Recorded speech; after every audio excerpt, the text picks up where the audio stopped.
Discovering Asian dramas back in 2018 was an enlightening moment for me, and I've never looked back. I enjoy talking about them just as much as watching them, so much so that I decided to create a podcast with a heavier focus on Chinese dramas but passing through Korean, Japanese, Thai, and Filipino dramas. Welcome to the Tea and Soju Asian Drama Podcast, your corner for drama talking. For more tea and soju content, consider joining Patreon, where I release extra reviews and polls. Everything is linked in the episode description. Hello, and welcome back to another episode of the Tea and Soju Asian Drama Podcast. I'm your host, Liliana, and we have another special guest episode.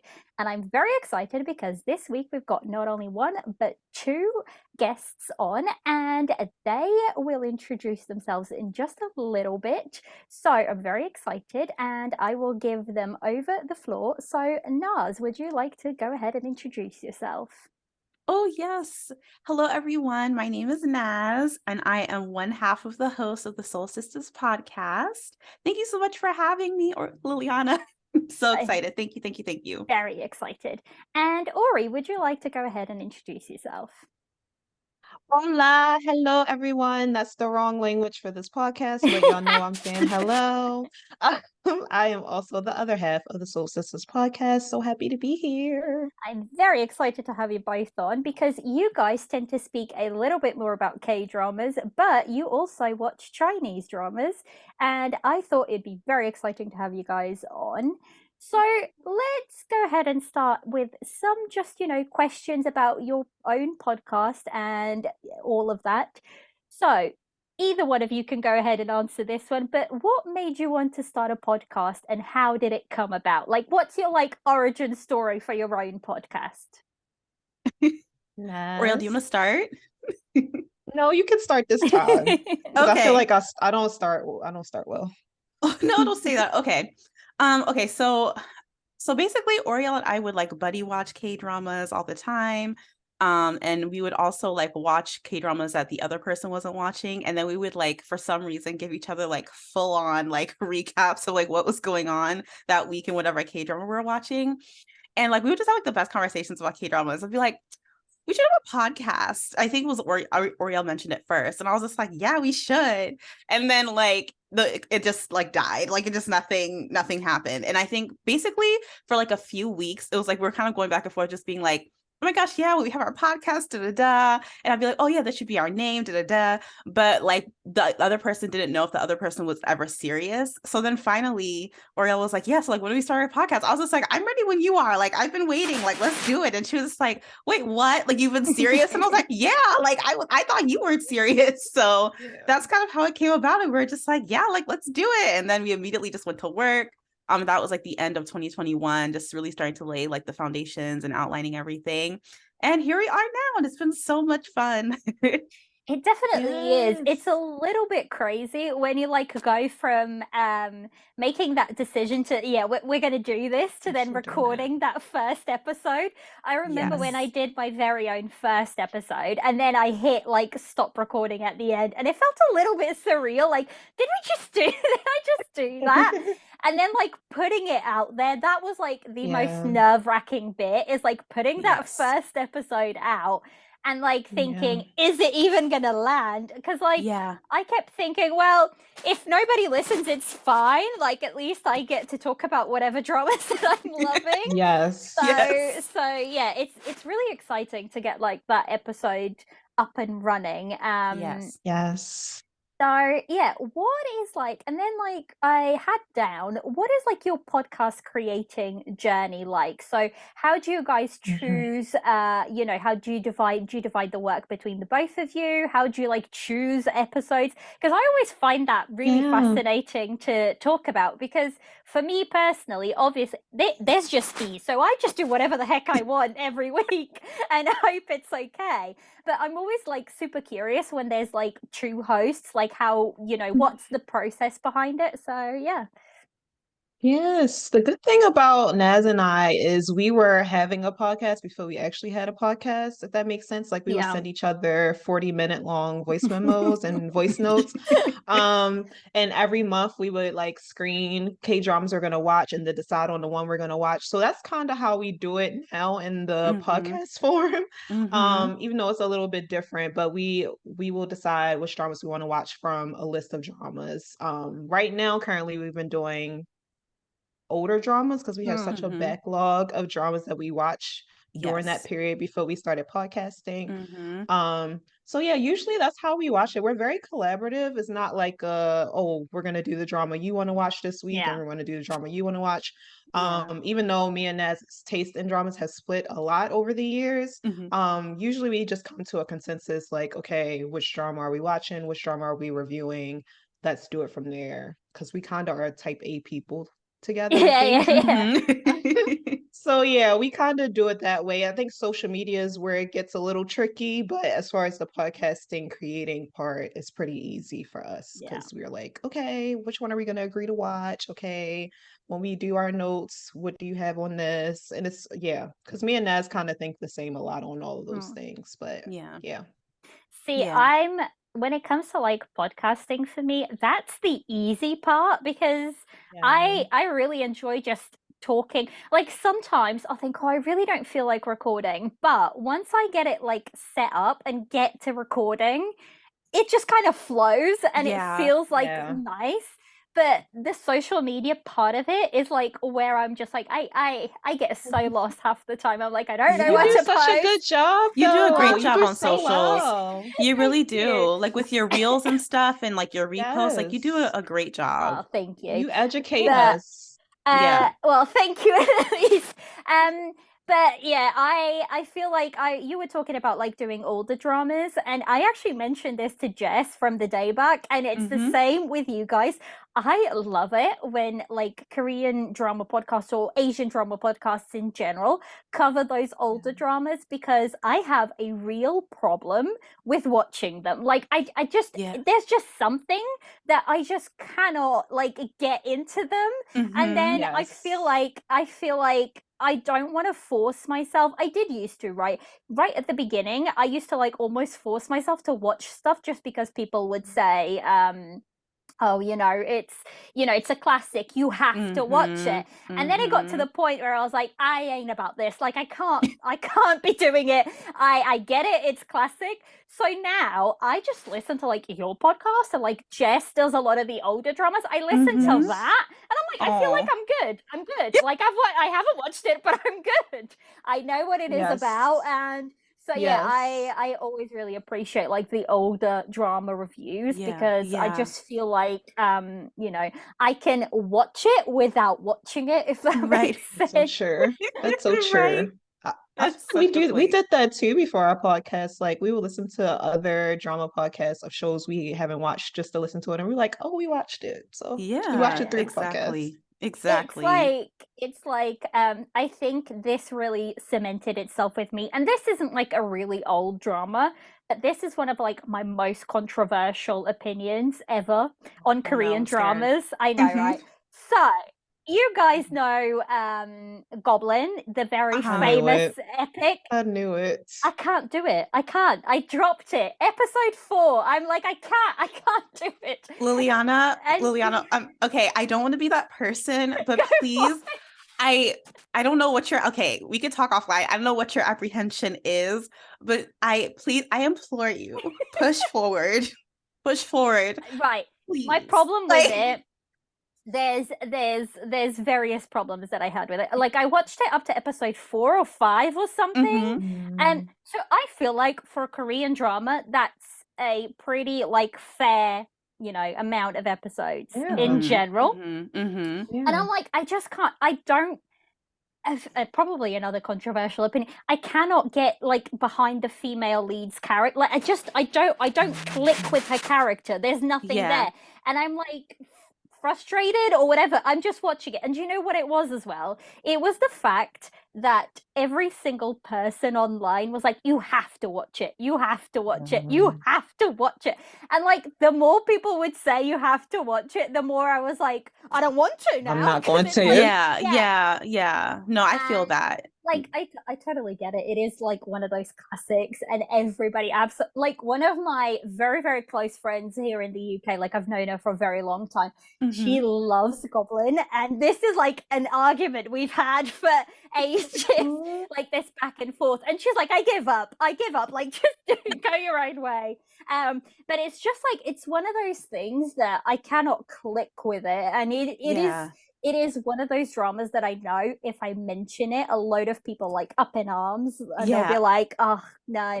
But I don't know what it is. I don't really feel, and I know like people say the best thing about that drama is like Lee Dong-wook and Gong-yoo together, like them two and their bromance and everything. But I feel like I need that earlier to like get me into the drama, if that makes sense. Yeah, no, I understand. No, like I totally get it. And I think sometimes, maybe you just need like a few years, because I think that some dramas do suffer from being overhyped. Like I've definitely watched dramas that I felt were like really overhyped, that I watched it, I was like, it was fine. Like it wasn't bad, but it was fine. So like sometimes you just need a little bit of space from like the constant pressure to like watch it, and like, maybe you'll give it a chance later on, maybe not. But even still, if you don't, that's fine, because like I think that's the beauty of like being in this space, right? Like people like different things, people have different opinions about the most popular shows, and I think that's what creates like really good conversation. And like if we all like the same things, then that wouldn't be fun. So that would just be so boring. Like I'm all for having different opinions, because at the end of the day, we all like different things. We all look for different things within like watching dramas. We all seek something different. And I feel like, that's cool. We can agree to disagree and still remain friends and still have really, really interesting conversations. I feel like it's getting into those certain spaces, especially out there on, good old Twitter and Instagram and whatnot, that it can get so dicey, and people don't understand that actually, instead of hyping the drama that you want people to watch, you're just like making it worse, and you're just making it like people want to walk away. So I don't know if you guys, I don't think you've watched it, but the recently airing like Till the End of the Moon, it's Chinese drama, really, really big. I heard about it.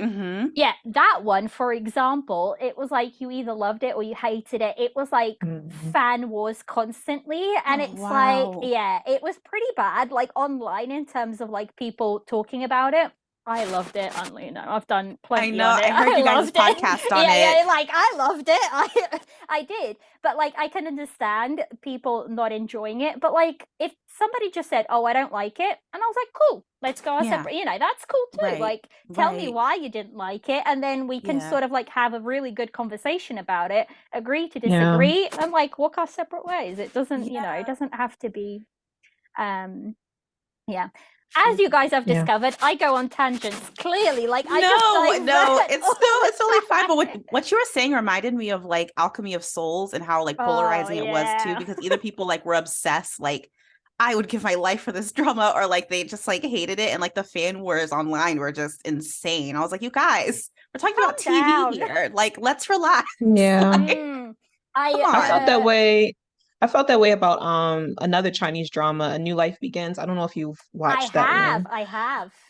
I liked it, but I don't know. I feel like my opinion of it was kind of like stunted, because I was like, I'm supposed to like it a lot, but I don't feel that way, because a lot of people love that drama as well. So yeah, I don't know.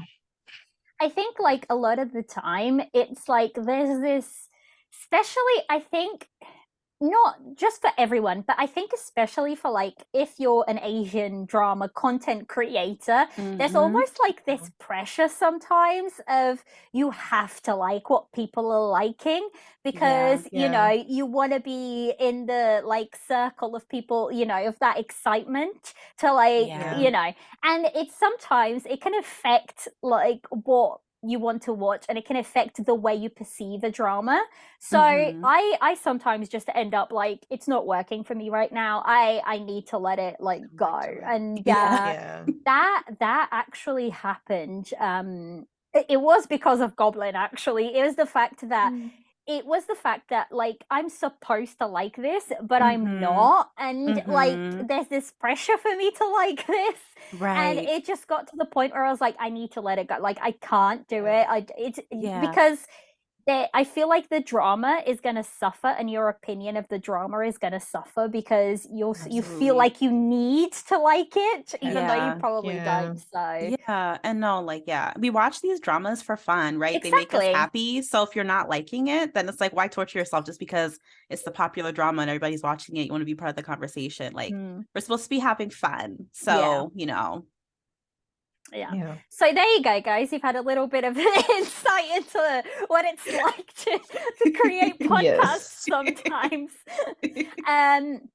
So that is like all our little podcast questions out of the way. So let's get into some drama questions. And I don't mind which one of you go first, but so I feel like this is a pretty standard question whenever we talk about like dramas in general. But how long have you guys been watching Asian dramas? I think it's 3 years or 4, going almost 4. It was 2020, I think. Yeah. Yes. We're 23. Yeah. So 3 years. Yeah. Yeah. That's pretty good. Yeah. And how, like, I don't think I wrote this one, but do you guys remember, like, what was your very first, like, drama? And, you know, how did you find them? So my first drama was Romance is a Bonus Book. We actually just did a review on it on our show, but literally it just holds such a special place in my heart. It's funny because I was getting curious about K-dramas because at the time it was like peak pandemic. I literally every day, 24 hours a day, I was watching Hallmark Channel. Like, I'm not even kidding. And then I was watching like Virgin River and things like that. Like, I'm like grasping, like, you know, because a lot of the shows that are popular here in the US are just like not my cup of tea. And I was just looking for something different. And my supervisor at work, she's actually Korean, and I asked her, you know, like, do you watch K-dramas? Like, what do you think about them? Because they would kind of pop up on my page on Netflix, but I was like, I want to watch one of these, but I don't know where to start. And she was like, well, I don't actually watch K-dramas, but let me ask my friend. So she asked her best friend, and her best friend suggested Romance is a Bonus Book and Crash Landing on You. So I watched like the first like 5 minutes of Crash Landing on You, and I was just like, okay, I don't think this is right for me to watch like right now. I'm gonna come back to this. Well, I'll table this for now. I watched it later and I ended up like being obsessed with it. But then I was like, let me start with Romance is a Bonus Book. And literally it started like from the moment it started, I was like, this is what I've been waiting for my entire life. Like, I love this. I want to watch every single K-drama that exists. Like, I just loved it. I love the feel. I just love the culture. I just felt like I was experiencing something totally new. So yeah, that was my first experience with K-dramas. Yeah, I feel like and I don't think we mentioned this, but K-dramas and K-pop definitely brought me and Naz's friendship together. Because we knew each other, but we didn't know each other. So that definitely like added to our friendships, which has brought about our podcast too. But I guess Crash Landing was the first one for me technically, but I only watched like 5 minutes of it and I was like, I don't know if this is for me. So I wound up searching through Netflix because Netflix kept advertising K-dramas. I don't know what was going on. They were like, you may like this too. And I'm like, have I ever watched a K-drama? Why are you recommending a K-drama for me? How do you know what I like? Anyway, they knew before I knew, evidently. So I was searching through like the you may like this, and I found My Hula Love, and that's the full K-drama really that I watched. Yeah, I have been bashing it for the past 3 years because I couldn't remember it, but we recently did a review on it, and I was like, oh, it actually was good. I really liked My Holo Love. There's just something about it that's like little different to the story. So, and it's also like short format and it works so well for that drama. So yeah, I feel like those are all really good dramas to kind of like start. I've watched all of those actually. Because see, my thing is, I started with Chinese dramas, and it was because Netflix as well. Like, I'm mad at Netflix right now with their whole, you know, password sharing stuff. But if it hadn't been for Netflix, I probably wouldn't have stumbled into this, you know, world, because I used to watch like my partner. He huge anime fan, and he kind of like introduced me into anime. And I used to watch anime on Netflix, and then Netflix was like, "Oh, you should try this."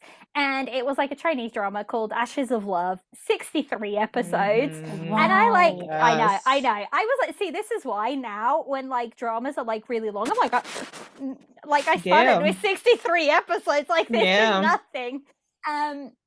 But like I had like, it was Christmas break 2018, so like December 2018 Christmas break. I usually get a week off work, and my partner was working, most of my family was working, so I was like pretty much alone by myself, and I was like, well, I will press play. 3 days later, I binged that thing in 3 days. I know I that's kid right. Oh you my not. goodness. And I was like, this to me is like catnip, because I absolutely love fantasy in general. And like Yes. Chinese fantasy is wild. It's Yes. so Top tier. different. Yeah, it's so different. And I'm like, oh my God, this is like all the books I've watched on my screen right Yes. now. And I Yes. was like, this is great. So, you know, and then actually, like for about 3 months, I didn't actually watch anything else in terms of like Asian dramas. And then they suggested another Chinese drama, watch that one. And then they suggested Strong Woman Do Bong Soon. And I was like, yep, that's like I'm Korean in. dramas. Yeah. And that's when, you know, I went down the good old rabbit hole of Asian dramas in general. Yes. So, Yes. so yeah, they, you know, Strong Girl Do Bong Soon. It's wild. The plot is wild, but it's like special to me because it was my very first Korean Yes. drama.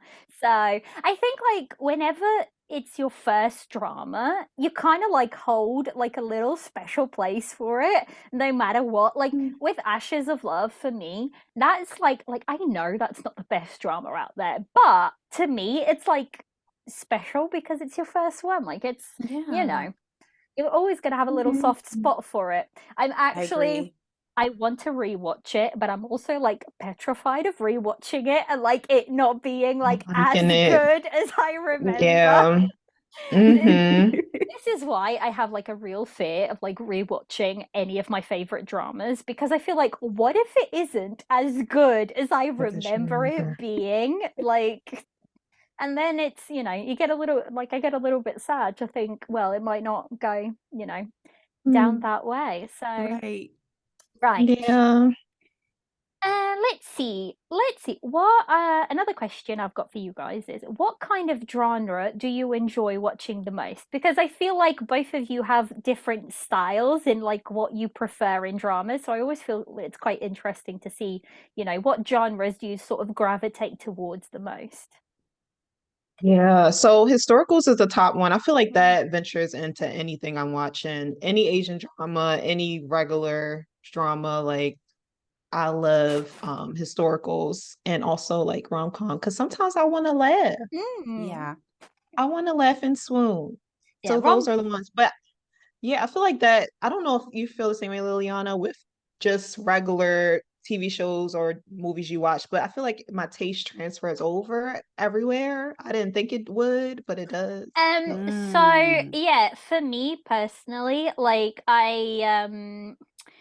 what I always ask, like when somebody, it's quite funny because when somebody asks for recommendations, I always ask them what do they enjoy watching, and that is either, you know, American shows, whatever, because I feel like that can translate into whatever, you know, because like if you know what kind of genres you like, you can go into that genre and then it feels a little bit familiar because it's always going to have like a little bit of similarity. So yeah, I feel like for me, I don't mind which country, but I do have like specific countries that I prefer genres from.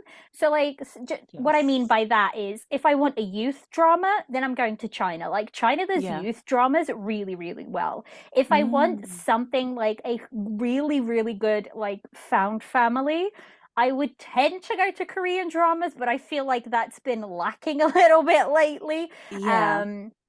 So yeah, I used to be like, for it's quite funny. 2 years ago, I used to be like Korean drama focused way more, and my scale was way tipped towards Korean dramas. Then a year ago, it kind of evened out between Chinese and Korean, and now it's just gone like Chinese and like less Korean. Yeah. But I feel like that's personally for me, because I feel like Korean dramas in terms of like storytelling have been suffering a little bit lately. But yeah, that's how I kind of like go about that. What about you, Naz? What kind of like genres do you really, really enjoy? Yeah, so like similar to like what Oriel said, I love a good rom-com as well. Sucker for a rom-com. I'll definitely will always at least check out the first episode. I also love slice of life. That is like my whole heart. Oh my goodness. Yeah. I just love the slow, easy vibes, like slow burn, this everyday situational stuff. It's everything for me. Like the healing. It's so nice. Yeah. And I think probably in the last year or so, maybe 2 years or so, I have really fallen in love with like melodramas and like kind of like things that lean into kind of like the thriller category. Yeah. Nothing like scary, but like kind of more like mystery, suspense, like lies and obsession, messy type of dramas. Not makjang, like not full on makjang, but like just like the type of stuff that like there's someone has a secret or like things like The Glory or like things like that. Like I've really grown to love things that like how always have twists and turns. So I those are probably have my tops. There's actually one drama, K-drama. It's one of my favorites, and it kind of fits that description really well. But I feel like it's really not talked about very much. I don't know if you guys have watched it. It's called The Memorist. And I've never seen that one. I've heard of it though. Yeah, it's really, really good. It stars, and now I've forgotten. It stars female lead from The Red Sleeve, and my boo. Really? Yeah. Like this drama, I don't know why. I watched it while it was on air, and when it came out, like the chatter for it was pretty quiet at the time. But I absolutely loved it. Like I could not guess any of it until the end. It was really, really good. Really good, like really well acted. I don't tend to do like thrillers all the time. Like I'll watch them every now and again. But that one, I was like on the edge of my seat and like running for the episodes every week because it was that good. Oh my goodness. I'm adding that to my watch list. You Thank should, honestly. Yeah.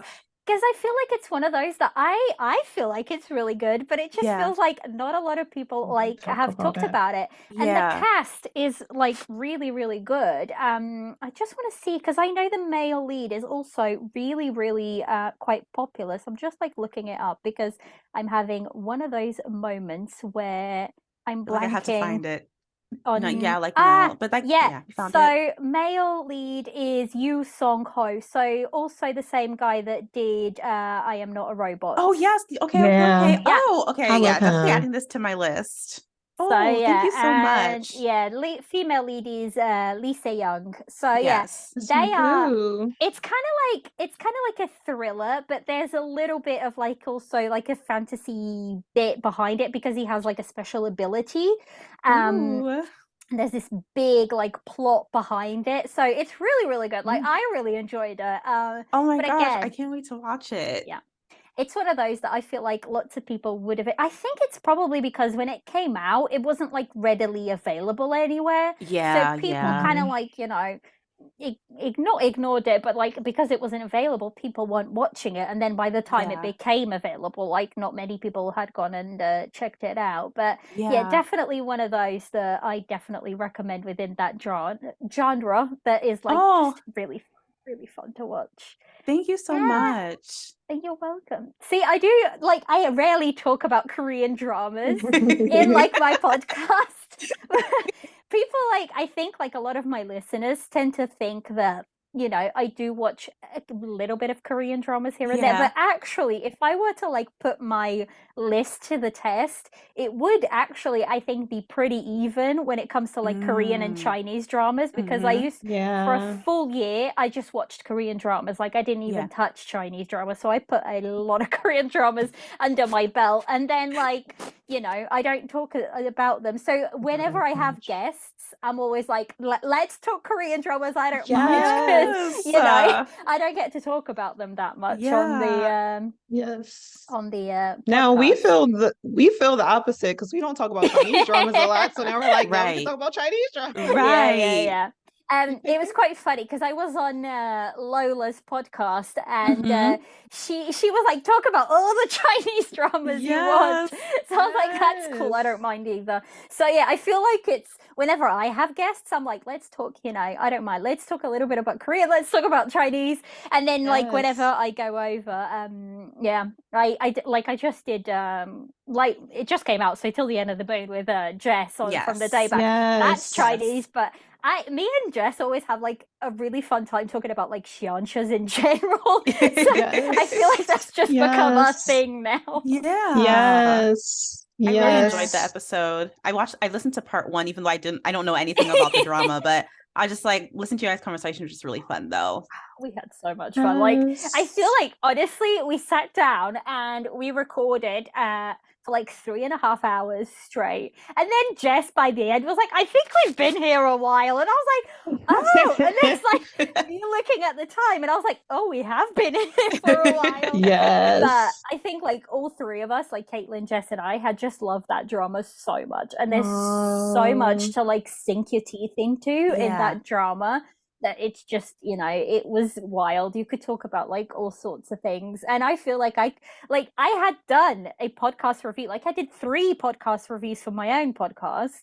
And then like I went and talked to them. And I was like, I've done like by this point, I have done like 6 hours worth of recording for this one drama. I should be done. Like I should be done. I should be done. That's okay. It's like apparently not. Like I could still probably talk about it, and I'd be more than happy to. My timeline, it's like my timeline and my FYPs are still full of like this drama. So it's like I can't like. So it's okay. I can't let it go. It's like, have you guys ever gotten that type of like drama where you watch it and you have like such a bad hangover that like even though other dramas may come after it, you feel like, this drama is possibly really good, but I just need a little break. Like I can't start it. Do you guys like, this is not a question I had down, but what was that drama for you? Yeah, I feel like when you were talking, we had a similar experience. Hey, Jess, girl, if you're listening, we had a similar experience recently with Jess because we talked about Alchemy of Soul probably for 8 hours. Nez and Jess didn't particularly like it the most, which I'm surprised we talked about it that much, but we found something to talk about. Right. I liked it a little bit more than them, so yeah, I feel like that was the one where we were like, literally from part 1 to part 2 for 6 months we were kind of talking about it. I think that was the most recent one I can think of. I love that episode from you guys. I really did. I listened to both parts and then I went and listened over to your on your podcast as well, and it was like, it's great. I will say I'm on Team Jess and Naz for this one because as a fan of I don't agree. As a fan of like I have very high expectations for fantasy in general, just because not only have I, my teen years and right into my adulthood, I read so much fantasy. It's crazy. Like, any type of fantasy, I would gobble it up because that's just my jam. And so whenever it comes to like fantasy dramas, I have like really, really high expectations. And that one, it wasn't necessarily the acting per se, it's just the storytelling let it down for me. And it's a theme with the Hong sisters. Like I wish they had really good dramas, and then it feels like I don't know. This drama could have been really, really good if it had like a little bit of a tighter storytelling. So that's just like my main thing with it was like the storytelling. So yeah, and they had the time to do it. I mean, they had like 30 hours. They had a lot of time. They had a lot of time. See, this is also another thing, right? I feel like it's a little bit dumb, but I can sit down and watch like a 60 plus episode Chinese drama, and I'm like, I'm all like, give it all to me, like I don't mind. But then you take me and you give me like a 20 episode K drama, and I'm like, oh God, that's so long. It's different. It is. It's different. Yeah, because I feel like C dramas. Yeah, C dramas are more like soapy, so Yeah. they leave you on a cliffhanger at the end. K dramas don't always do that. They try to be like movies for 16, 20 episodes, and it's like, no, that's not how you continue a story. You See, know? it was like, I think it was Hospital Playlist. Everybody loves that drama. I enjoyed it. I think, I think it's pretty good. But when you're getting to episodes that are 1 hour and 50 minutes, I'm Yeah. like, I can't do that. I cannot do this. This is too long. Yeah. And Yep. it's bizarre because I can sit down and binge, 8 episodes straight of a Chinese drama. I cannot do the same with a Korean one. Like, I need a little break. So Right. It's a lot. So yeah, I'm kind of glad they have like really different airing systems, and it's like 2 episodes of a Korean drama. Yes. But I will say I'm very excited because I feel like June is going to be a really good Korean drama month. Yes. And I'm actually, for the first time in months, it's been such a long time, I'm actually excited for Korean dramas. And I'm like, oh my yay. God, finally. So I'm really excited. There's quite a few. Which ones do you want to watch? King the Land, is it, with Lee Jun-ho? Now, Yeah. I am slightly worried. I don't like that female lead, I but know, that's what everyone's saying. I'm trying to keep an open mind. Yes. Jun-ho can Because carry for both of them. I know. He's really good. Actually, at first, I was like, I don't know why everybody's fussing about this. Like, why is he so big? Like, I don't get it. I don't get it. And then I saw the red sleeve and I was like, I get it, guys. Yeah. I get it. Yeah. And like your previous question about like The Hangover, like that's what I was gonna say, because it's been 2 years since I watched the red sleeve and I'm still not over it. Like, I can barely watch like content online about like the red sleeve because I literally will start like tearing up. Like, I'm not over that drama at all. Still, it's been 2 years. I'm not over it. I absolutely loved that drama. I was like in it. Amazing. It was crazy. I just loved it. Loved it. It was a masterpiece. It really, really was. But that's the drama that I was like, yeah, I get it now, guys. I get what you mean. I get it. Yeah. And it's funny. Like, there's some actors that it really does take me a little bit longer to like get into. To get into.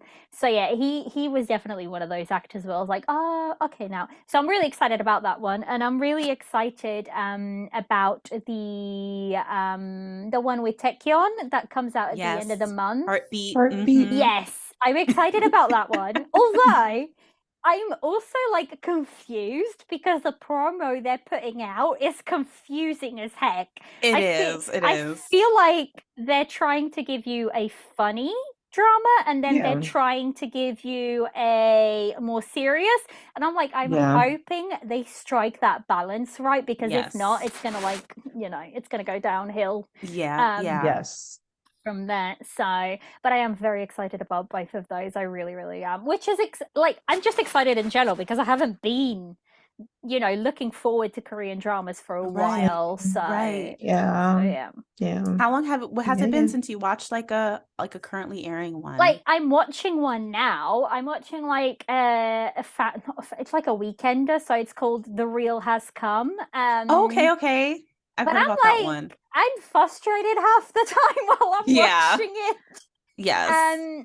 Just because people, there's one particular character who's just like the worst, the absolute worst. So I'm like, I'm in it for the main couple, and and the main couple alone. Like, I love them two together, and like, it's contract marriage. That is like one of my personal favorite tropes. I'm like, sign me up, because I just feel like there's so many shenanigans that you can pull out of, contract marriages. So yeah, that's the reason I'm watching it. I think that's it. I think that's the only Korean drama I'm watching. And I don't actually remember the last Korean drama that I like fully watched and really, really enjoyed. So it's been a while. And also, like, Chinese dramas have just been throwing stuff like constantly. It's like, and it's like they've been upping their game in terms of like the quality of their dramas and script writing and just in general. So I'm like, I can't, you got to go where, whatever's calling to you. So, but I Right. feel like this month Yes. is the month that is going to give me a good Korean drama. I'm like, fingers crossed, please, Yes. because I Yes. have missed watching Korean dramas as well. So, Yes. yes. Yes, I'm glad you said that about Chinese dramas because I remember the end of last year, nothing was happening, and I was like, is everything okay? As far as the output of dramas. Mm. And then like the beginning of this year, everything that was supposed to come out last year started coming out, and I'm like, well, what happened? So basically, for that one, they had Yeah. a period, like, I think it was an older president died, and they had like a period of about 3 weeks, 4 weeks, where they couldn't release anything. Like, it was very, they kind of like had it on lowdown. They just couldn't release anything. Yeah. So then it started to, completely chucked everything out at you. And Yes. now they're like, it's a little bit quieter right now because they're going through a bunch of like restructuring. Censorship is a thing, and it's always like they're constantly changing the rules. So even if you have like an approved license, if you're not airing and you want to air and rules change, you have to like, adapt to those rules before you can go and air it again. So Wow. it's crazy. I feel like whenever a Chinese drama makes it on air, it's like a little miracle because it's like Yes. Breakthrough. Yes. You are So- teaching me because I feel like some promos for Chinese drama and trailers come out like 6 months before it even airs, and I'm like, this is completely So, different from K-dramas. Yeah. So how Chinese dramas work in general is like when they start filming, they have like a what's called a booting ceremony, which is basically like where they kind of announce the cast. And because Chinese dramas are all pre-made, so they film for Yeah. anywhere between, 2 to 6 months, and then they go into post-production, and then they have to like go through a couple of rounds of like passing censorship, getting an airing license, all of those things. So it can be anything between, 6 months to a year for that drama to be even ready to be on screen. So that's completely different to, Korean dramas in general. So when they do that booting ceremony, they tend to release like, posters for like character posters.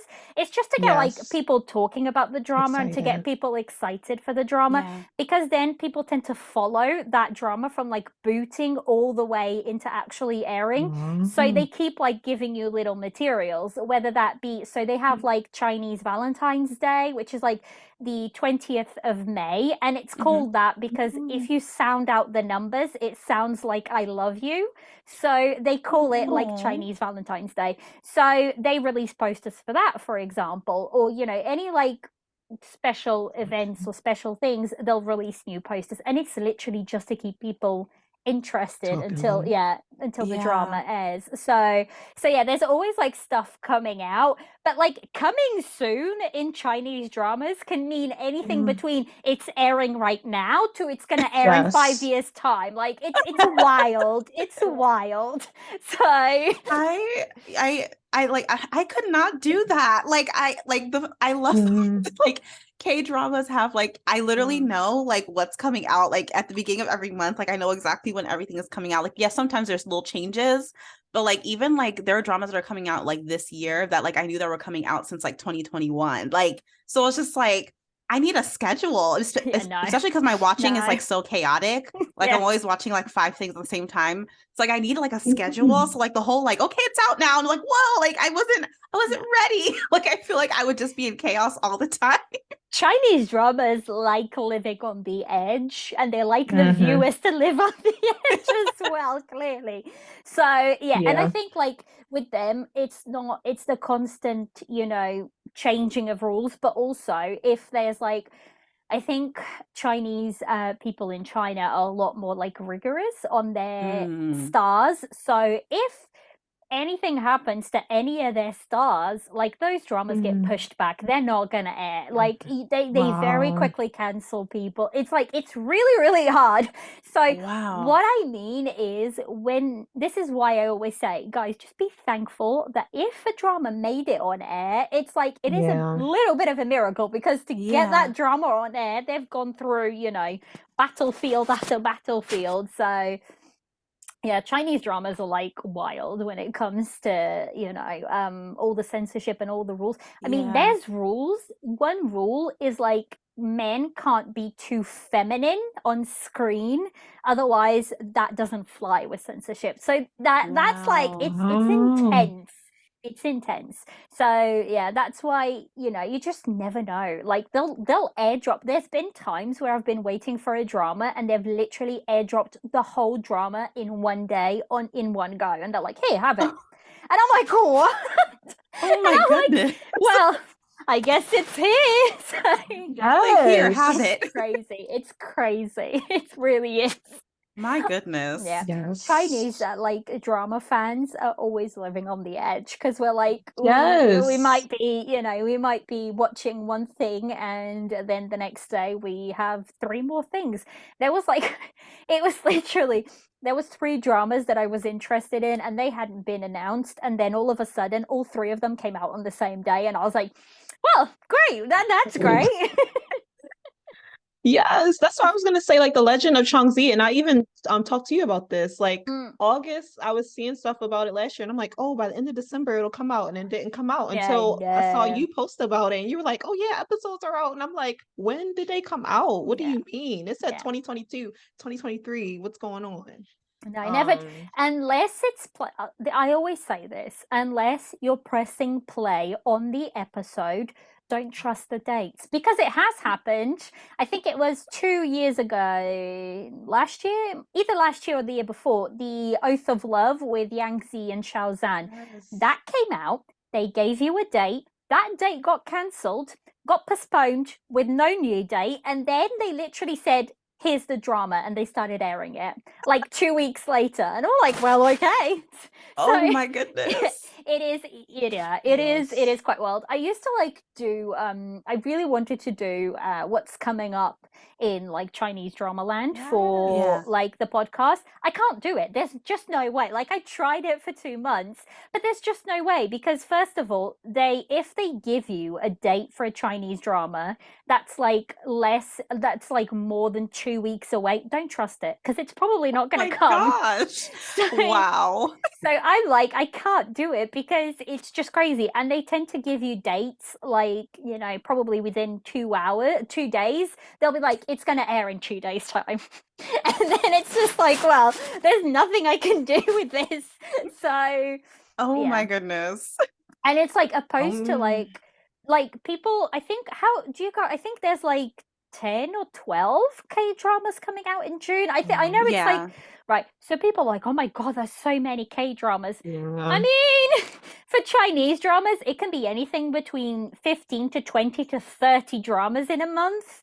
It's wild, because it's like you have so many networks, so many things, and all of these are like post-production, so they're all recorded, they're all ready to go. Like these platforms have huge vaults of just dramas that are ready to go whenever they need them. So it's crazy. It really is crazy. It really is living on the edge. No, it really is. So with all our little, you know, I do this all the time, so it's fine. People are used to me just going, you know, different directions. I know, I love it. But how, you know, regarding, you know, watching and whatnot, how do you guys watch dramas? And I mean that by, like, for me, I'm a very much, I want to watch them on my TV. So how do you guys prefer watching your dramas? So I have issues. I watch it on my phone. That's probably why I have these glasses on, listeners. I have glasses on. I watch it on my phone because I just like the flexibility. I can go to Mhm. the couch, I can go to the bed, I can bring it to the pool. Like I can just bring it Yeah. places. Is it good for my eyes in the long run? No. But I just like watching it on my phone and just going to the different apps and being like, okay, this is it. If we're doing a podcast, I will bring a laptop out, but TV is very rare for me. It's my phone 98% of the time for me. Really? See, Yeah. I can't do my fight. Like, I need a big Mhm. screen. I need a big Mhm. screen. And Naz is nodding. Are you a TV person as well? Yes, I have to have it on my TV. I have like Netflix and my Viki app on my TV, and like I need to see it all. I need it blown up. Like it Yeah. needs to be a whole experience. Like for me, especially if I'm watching fantasy, I need to see all of that in its big Yeah. glory. Yeah. Like I need it Yeah. on a big Yeah. screen. Yeah. That makes sense. So let's get into some Chinese drama questions. How do you guys like pick your Chinese dramas? Because to me, like I'm half the time I tend to be like aware of everything that's coming most of the time. But I know like for people who don't follow everything Chinese drama, it can be a little bit harder. So how do you guys, go about picking your Chinese dramas? Yeah. For me, and Liliana, if you please send me suggestions because it's a little bit it's a little bit Yeah, harder for me sometimes. I have a genre that I love, which helps. I like Shanxia. Am I saying it right? Shanxia. you are I Shasha, yeah. prefer, yeah, I prefer that genre of Chinese drama. So I usually just Google list of top ones Yeah. to just help me out. So that's why a lot of the dramas I watched are older. So I think that's how I've been doing, like Google Mhm. list or my drama list and seeing what they have or seeing like what's coming soon to be like on my radar for that genre. And then mainly I go to Vicky and they just tell me. Yeah. If Vicky don't have it, then I don't know what I'm gonna Yeah, do. yeah, yeah. Oh, YouTube. YouTube Chinese dramas be on YouTube. Yeah, so Oh. basically what happens is for Chinese dramas in general, it's not like all the networks. So the big four networks are iQIYI, WeTV, or like Yeah. Tencent. So Tencent owns WeTV, but in the States you guys have Tencent. In Europe we have WeTV. It's the same thing, like same company. And then it's like Yoku and Mango TV. They're like the Okay. like major players, and they all have their own YouTube like channels, and they tend to Yes. like upload most of their dramas on there as well. Yeah. And if you don't want to watch it on air, if you're someone who kind of like doesn't mind watching it later, they tend to like upload all of those for free a lot of the time as well. So Yeah. it is, Wow. I yeah, was gonna yeah, ask yeah. if it was free. That's really cool. Yeah, YouTube is like a pretty good when it comes to Chinese dramas, there's a lot of Chinese dramas on YouTube. So yeah, it's really good resource for it. Yeah. Good to know. Mhm. How about For you, me, Naz? How do you pick your yes. Chinese dramas? So I'm like a C-drama baby. I am like very new. I'm very new to this world. Um, but I will, so like kind of like Oriel said, like if I go on Viki and I see like an interesting C-drama that just came out, which there always is one, and there's usually a whole bunch of C-dramas in like the top 20 on Viki. So I'll be like, that looks cool. I'll add it to my watch list. I don't know when I'll get to it, but Yeah. I'll watch that. And then also like I'll ask you, like, I'll be Thank you. like, have you like seen this? And I remember like I had a conversation with you and like you told me about like Meet Yourself, I love and Meet I was even Yourself. asking you about Here We Meet Again. I was trying to like, is this Liliana approved? Has she watched it? Uh-huh. So I've but started I'm always, it. yeah, I did. Yes. And I'm down for like anything with like a real cute romantic setup, but like I'm usually like I more gravitate towards like the modern ones because I'm not like a historical drama person even for Yeah. K-dramas, so I don't really gravitate towards like anything like that. I'm more like a modern C-drama girl. Yeah. They do. I did start Here We Meet Again. I have started watching it. I think I'm like up to episode 5. And Okay, me too. I think the reason why it's slowed down on that one is because I'm watching another one, and that one's kind of like taken. It's also modern, and the female leads look a little bit similar, but Yeah. I'm enjoying that one. I think it's called A Date with the Future. And that Oh. Mm. drama, it's got like the damn cutest dogs, because it's like surrounding Aw. with a search and rescue, and they work with like search and rescue dogs, and it's like I'm all about like that one. I'm really caught up with. So Oh yeah, gosh, I need to watch that one then. adorable. I There's love anything so many relating to dogs. dogs. And like the poster for it is literally like the male lead sitting, and then like the female lead with her hands like on his shoulders, and then Mm-hmm. on top of the Aw. female lead is like a golden like Labrador just sitting on top of her, and it's so stinking adorable. That is precious. Oh my Yeah. goodness, I need to watch that. Yeah. Yeah, it's called A Date with the Future. I'm really, really enjoying it. It's so adorable. There's so many like dog scenes, and this story is pretty good. I really like the female lead for this one because she's Yeah. really damn capable at her job. And even though she's like in love and she's like chasing after this male lead, because he's like a grumpy and whatnot, and Okay. she isn't like your typical very sunny character. She isn't. She's positive about life, but she's like realistic because she's a journalist. Yeah. But she's like really, really good at her job as well. And there's like one line where she goes, "Oh, just because I'm like," she gets a text from or something like that, and she's like, "Oh, just because I'm in love, it doesn't mean I can slack off on my job." And I'm like, I love this. Love that. Yeah. And she's like, she goes toe to toe with him, like when it comes to like being intellectually smart. They both are. So yeah, Yeah. I just feel like, I really like her character. I like the whole show, but her character is just like really, really good in it. So yeah, Add that to my list. Thank go you. ahead. You're very welcome. I'm always watching like way too many dramas. So I've always got a very long list of dramas. Yes. And I watch everything like all over the place, like Mhm. in terms of like genres, like all over the place because I'm a mood watcher, so I need to be Same. in the certain mood for each drama. And sometimes it's not that the drama isn't good, it's just that I'm not Good. in the mood for it. So Right, yeah, right. I need to have like various things on the go so Yeah, that I Yes. can, so that I can switch back and forth to see what what I feel like Like, watching. Yeah, mhm. I agree. It's important to have a little pot of like different things. You're like, Mhm. okay, I'm in the mood for slice of life today. I'm in the mood for Yeah. rom-com today. Yeah, it's important. Yeah. So, Naz was saying you're a little, newer to Chinese dramas, but how much Chinese dramas do you tend to like watch? And also, do you guys remember what was your very first Chinese drama? Ooh. Well, not to bring back up Alchemy of Souls, but I'm bringing it up because that's kind of what ventured me into the genre and the ones that I've watched. So between part one and part two, there were months difference, and I was searching for that fantasy historical feel.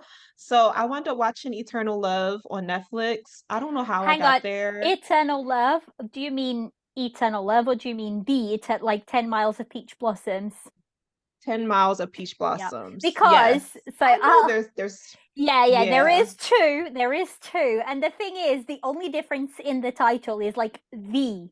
So like, and they're very, very different. I have they're Yeah. very, very different stories, and yeah, they Yes. the Eternal World Love is Hello. wild.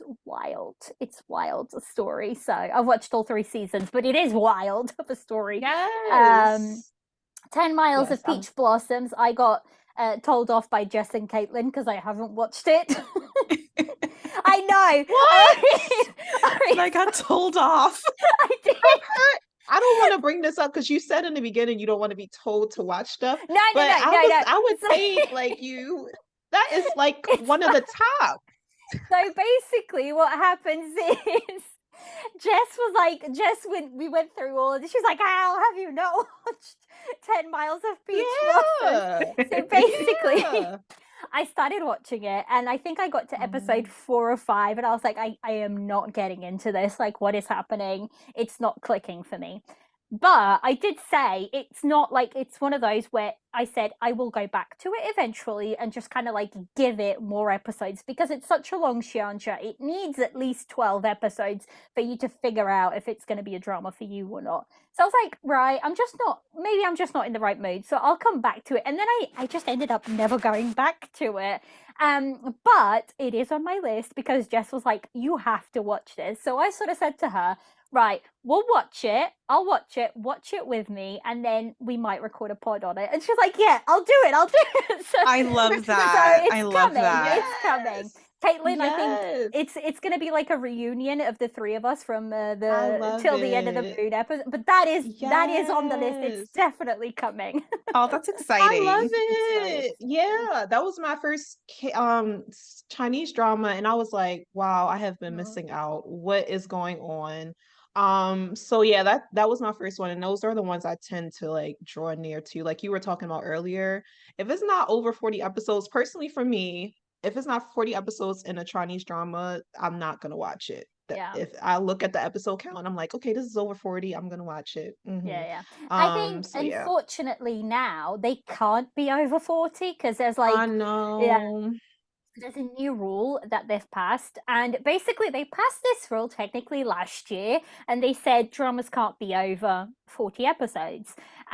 So what did the networks were really sneaky, and I was like, you're not going to get away with this for very long. So what they did was they split into 2 seasons, and they would literally finish the season one day and start airing the next season the next day. So they're like nothing changed for them.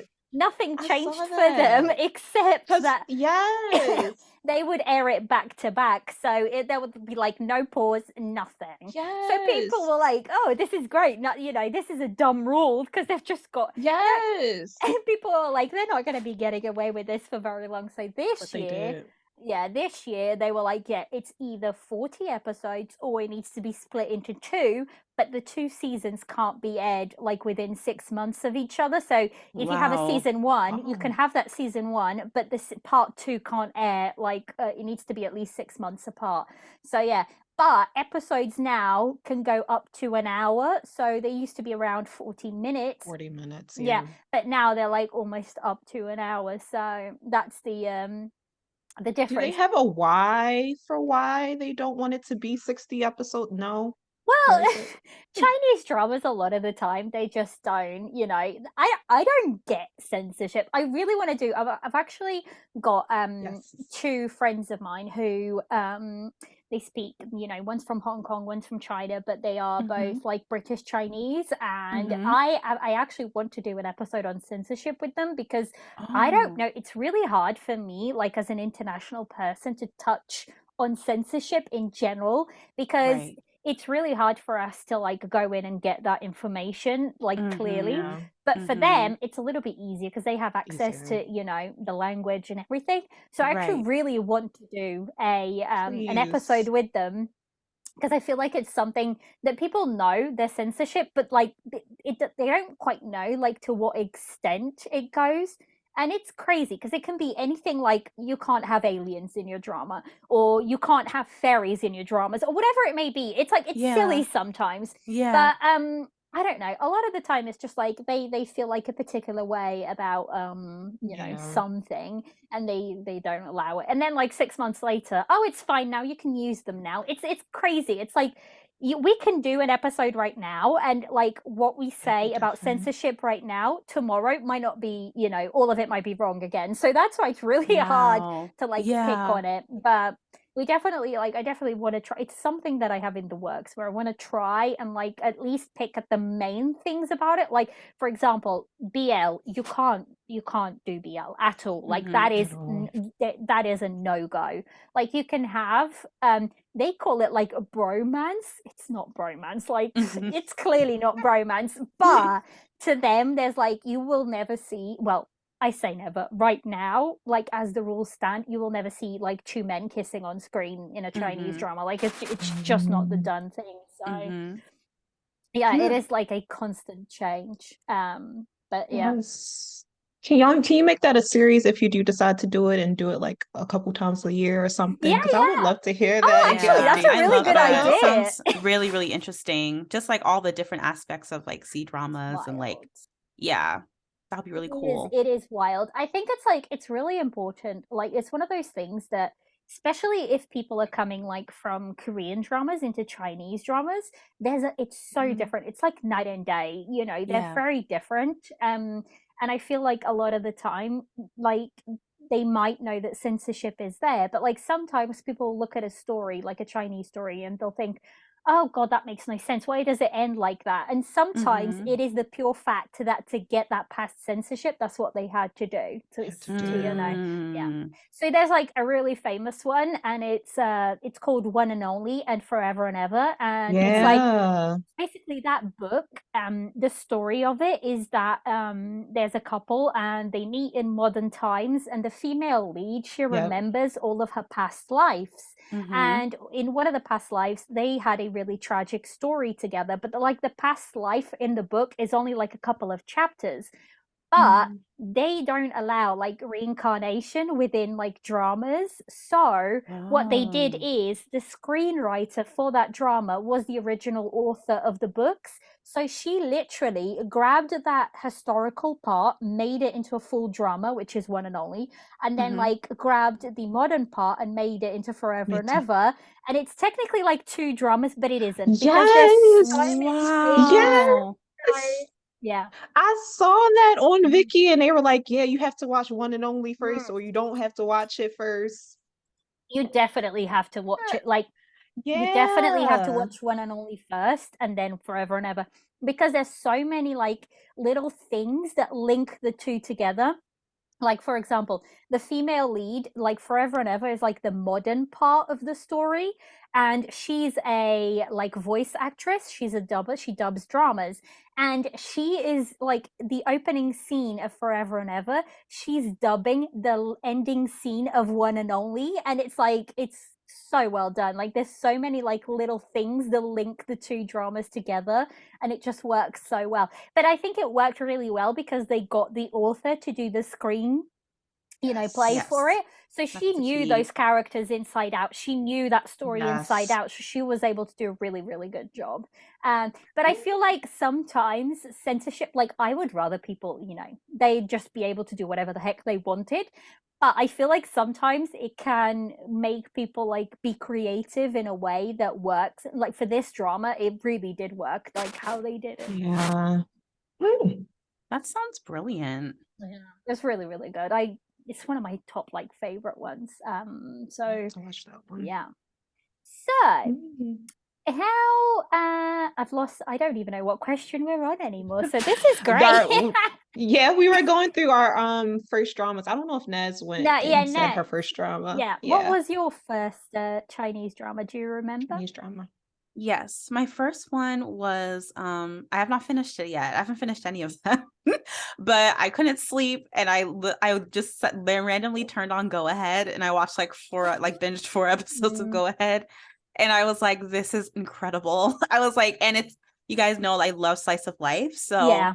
I was like, this is amazing. Like I need to finish it ASAP. I want to finish it sometime this year. But yeah, that was my very first one, and I was like, it spoke to my soul. Like I can't emphasize how much I loved it. I just thought it was amazing. And I only watched 4 episodes, but I was like, I love it. I Go Ahead has such a special spot in my heart for me.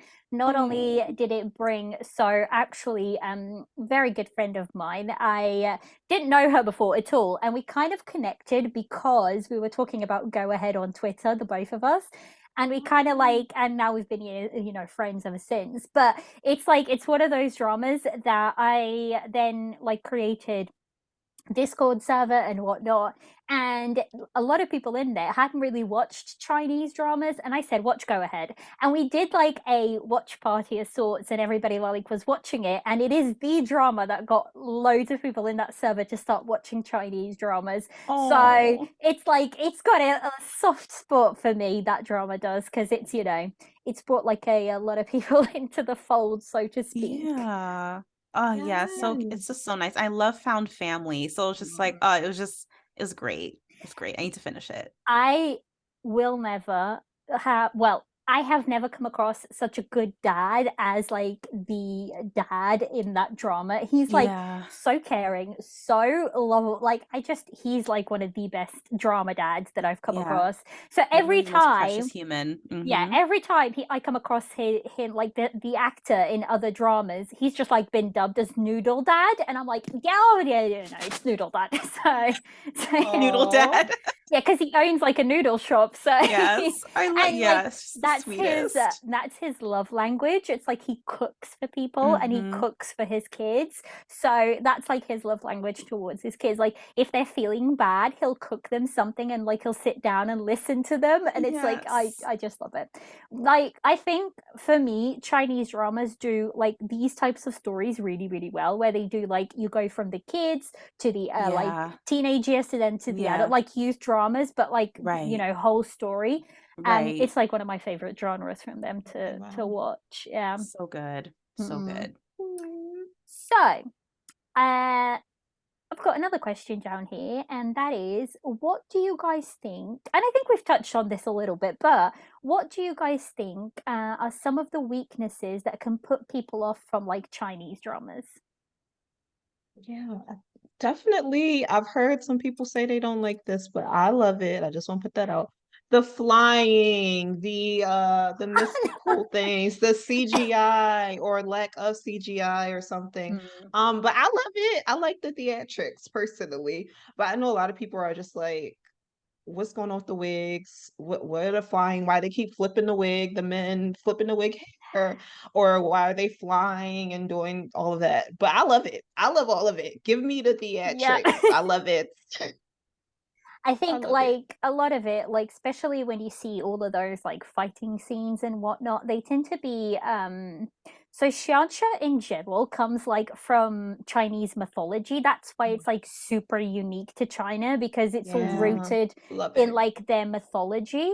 And a lot of the like fighting and gods and whatnot is like you know, it comes from that. So that's like why all the fighting scenes look like that. It's because it's coming from, you know, mythology. And that's why it's so different to anything you see in the West or even in other Asian countries, because it's rooted, it's so rooted to, you know, that country. And also China as a country has been around for, I don't even know, so long. They have so much history to like pick at and, you know, take from. So yeah, and like it's such a vast country that you have like their mythology changes in, you know, which area of China you're in. So yeah.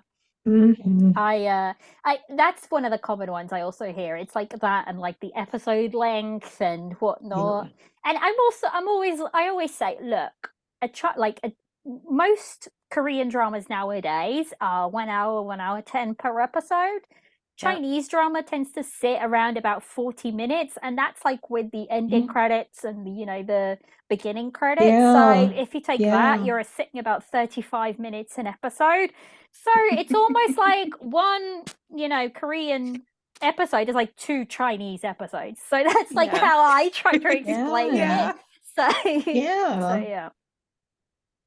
How about you, Naz? Do you think that, like, have you come across, you know, any sort of weaknesses that you think can put people off? Yes, I think for me it was the dubbing. So because I listened to you and Lola's episode, and you guys were talking about the dubbing and everything, and I was like, okay, and like I was watching Here We Meet Again, and like it finally happened, and I was like, whoa, like it's like, what's happening? Like so yeah, I think that's something that definitely it's gonna take some getting used to for me, for sure. Is Here We Meet Again dubbed?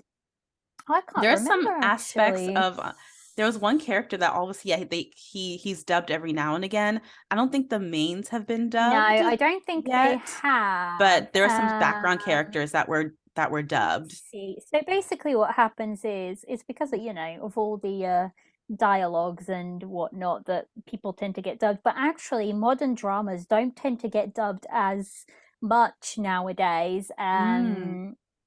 So yeah, the main characters are not dubbed. Right. So yeah, they're not.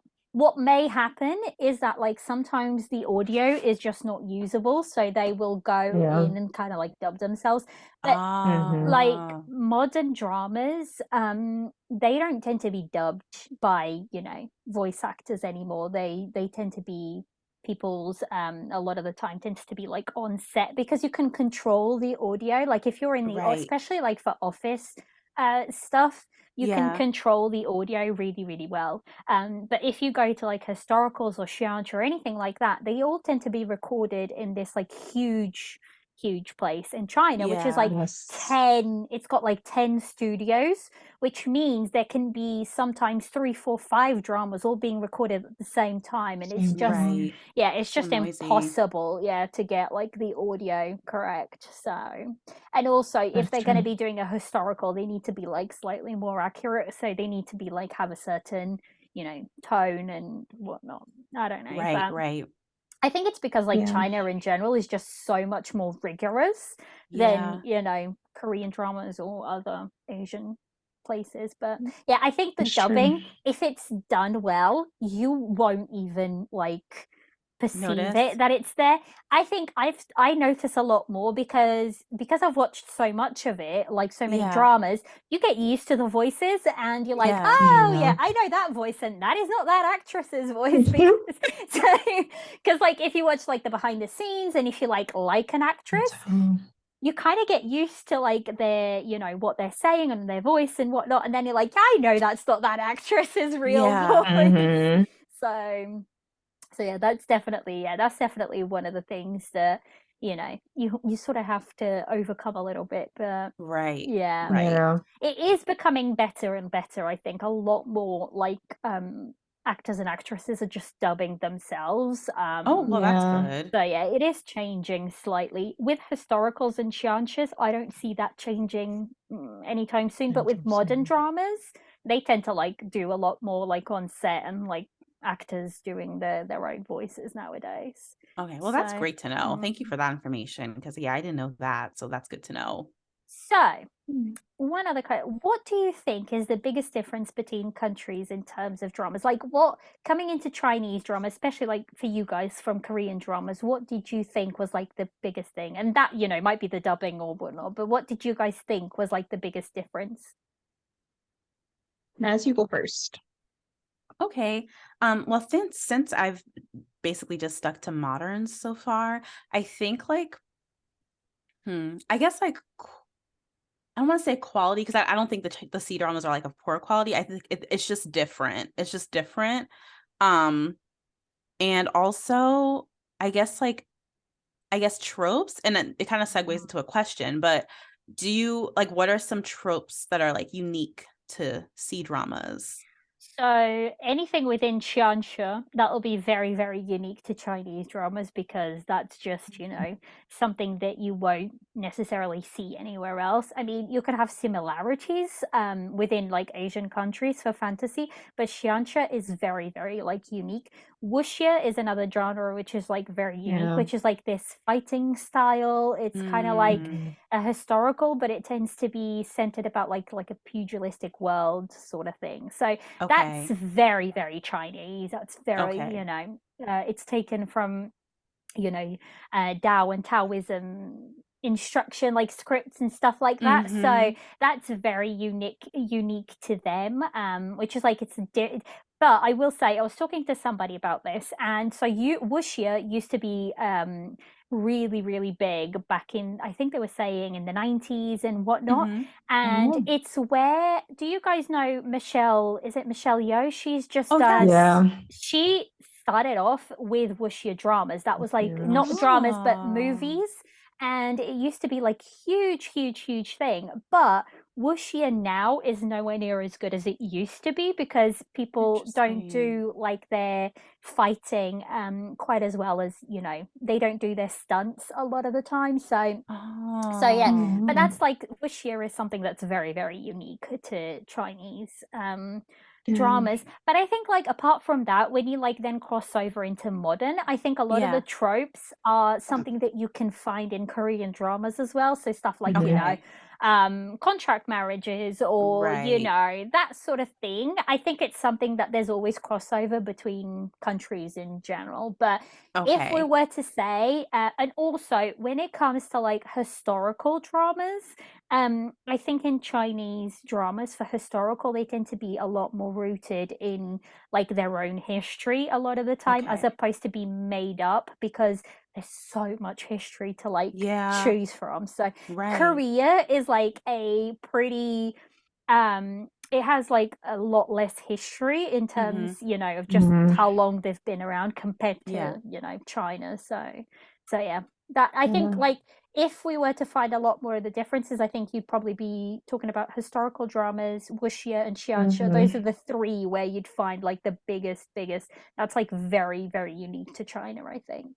I see. Okay. Okay. Thank you. Yeah. Welcome.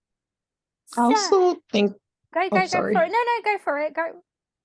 I was gonna say the output's definitely different because I feel like K-dramas, you would get maybe 10 to 15 historical dramas a year. And then I'm guessing the Chinese historical drama is the moneymaker because they have like 50,000 of them come out a year, which I ain't complaining. And Liliana definitely correct me with everything I'm saying, but it looks like the output is different. It looks like the money that is put into those dramas seems like it's more because of everything that's going on compared to K-dramas. And Japanese dramas, I'm still trying to get into, but I haven't really noticed much of differences between all three yet. I Yeah. think so when it comes to like historical dramas and stuff like that, so then when you get down to that sort of questions, you get down to the point where what is popular international and what is popular like in China. Yes. So one of the Yeah. biggest differences is that Korea is like a pretty small population compared to, you know, millions or billions of people that live in China. Yes. So when Koreans are doing dramas nowadays, they are thinking about international audiences just as much as they're thinking about national audiences. Right. And like what hits in Korea doesn't necessarily land international and vice versa. And Right. people, you know, TVN and stuff like that will take that into account. But when you're talking about Chinese dramas, it's a whole different part. They don't necessarily need to appeal to international audiences for them to make money because they have such a vast audience in like China. So they don't necessarily need to, you know, appeal internationally. Now, lately they have started to appeal to international fans a little bit more. And by that, I mean they, you know, have their platforms internationally and they release, you know, promo and stuff like that with subs and whatnot. But, you know, it's very much Chinese dramas are produced for Chinese people. So what hits there, a lot of historical dramas actually really do hit there a lot bigger than they do internationally. So that's why you see a lot of them, you know, being made along the year. And also we always have to think whatever comes out this year might have been made last year or even the year before or even, you know, 3-4 years ago. So it doesn't necessarily mean you know, that's everything that's being produced this year. It's just like what's being, you know, what they had and what they want to release. So yeah, it's always like really interesting because when you look, so basically in China, you have a platform that is called Douban, and Douban is like basically my drama list, but in China, right? And Chinese like people are so much harsher on their dramas, way harsher. Like a drama that can get like a 9 on my drama list may only get up to a 6 in Douban, and like getting a 6 or a 7 is considered good over there. Like that's a pretty good score. Whoa, because tough crowd. Not many dramas make it above like an 8. So, you know, it's really interesting to see what makes it big on Douban because it's often quite different to what makes it big like on my drama list and international. I actually want to do an episode on like comparing the two and seeing like what the top 2 are because I feel like that's going to be really interesting to figure out like what hits internationally and like what hits in China, and Yeah. I often think it's quite different. But yeah, like I said, like with Korean dramas, a lot more they're being produced just for, they're being produced for international audiences just as much as they're being made for, a national crowd, especially That like makes with sense. stuff that's being brought for Netflix and that's being produced Yeah. by Netflix tends to Yeah. want to like cater to a wider audience, whereas, Yes. Chinese dramas, they don't really need to do that. And that's why you don't see like I'm so sorry. Netflix as a platform producing Chinese dramas, because they just don't Yeah. have the foothold to go in. And also like That's true. these companies, the big difference as well is that like, so Tencent and all of that, they're owned by like huge companies like Alibaba and stuff like that. So Mm. they are like, sub companies of like huge, and I mean like huge companies. So they have like a little Yeah. bit more money flowing in as well, and they don't need that, international That's true. That makes sense. investment. So yeah, that's I Mm. think that's like what makes it so different between the two. If like, and I talk about Korean dramas because I feel like that's, the most popular, the one that I Comparison. know more of. Right. So but that would be like the direct difference, because like Netflix would go into Korea and they would work with somebody like TVN or something, and they would like buy that drama, or they would produce Yeah. a drama with them directly. Whereas in China, there's no way they would be able to do that, because the companies like Tencent and all of that, they produce, they distribute, they do everything in-house. So, a lot of the time, Mm. like they own the studios. So they will buy a script, they will produce it, they will distribute it, they will do like all of it. So, there's quite a bit of difference Hmm. there, I think. Wow. This is a whole new world. It is. It's so different. Like it's so different when you're talking about like, especially when you compare it. Like I say Korean dramas because I feel like that's the more widely, Biggest Yeah. one. known. Yeah. So, and I don't really know that much about Japanese dramas and how they're produced or anything like that. Like I've watched a few, and even like for Yeah. Thai dramas as well, but I haven't like I Yeah. don't have really the background knowledge to, really know about them. So yeah, it's Mhm. Chinese, like even just the way Chinese dramas are produced, completely night and day to, how Korean dramas are produced, I think. Because like even like just Mm. how they market. So for Yeah. Korean dramas, you'll start like getting posters and, trailers and whatnot, maybe like a couple of weeks before the drama airs. Yeah. Like Yeah. no. Like with Chinese dramas, you'll get them like when they start record, filming, and then when they end filming, and then like any important dates or anything like that, they'll just throw stuff at you to keep you like, Yeah. interested. They got to So keep you interested because they don't know when it's actually going to come out. So like we got to get the exactly. interest started as early as Exactly. possible. Exactly. So, one little last question. And this doesn't have to be Chinese dramas, but in general, what if you had to pick like three top Asian dramas, what would you guys pick for yours? I feel like that's always such a hard question to answer. Yeah, it's so hard. So for me, like I actually have like all my dramas like in a list and they're all like ranked because I'm crazy. So yeah, it's like everything is ranked. So my number one drama of all time is Goblin. It's Yeah. my ultimate favorite. We call it like the gold standard. Me and Oriel both have the same number one. It's like the gold standard. Like for me, it's so good. And then right after that for me, it's Itaewon Class. I Loved it, absolutely love Taiwan. it. Park Seo Joon is like my favorite Yeah. actor. He's amazing. And my number three is Startup. So yeah, so good. But yeah, I have like so many favorites, but like some of my other favorites, I absolutely love The Red Sleeve. It's Okay to Not Be Okay. So good. 2521, Hometown Cha Cha Cha. Yeah. So Vincenzo Moved to Heaven. Like, so those are kind of like my like go-tos, like my absolute like favorites. Yeah. Those are really good choices. See, and that's what I mean about all of those that you were mentioning. They have such good like storytelling, and Yes. that's what I really have been missing in Korean dramas. I feel like I've said this a couple of times, but I feel like with the external, things of, Netflix and like influence, they want dramas Yeah. like now. They want them quicker and quicker and quicker. Like they want more Right. and more. And I feel like what's happening is like Korean dramas are losing a little bit of what makes them special in terms of like Yeah. storytelling, Mhm, because that's mhm. to me what really grabbed me in Korean dramas was Yeah, storytelling. the And I storytelling, feel yeah. like, I feel Mm. like that's been suffering a little bit. So we hope it's getting better for me. Yes. Yes, hopefully, I starting wonder this if month.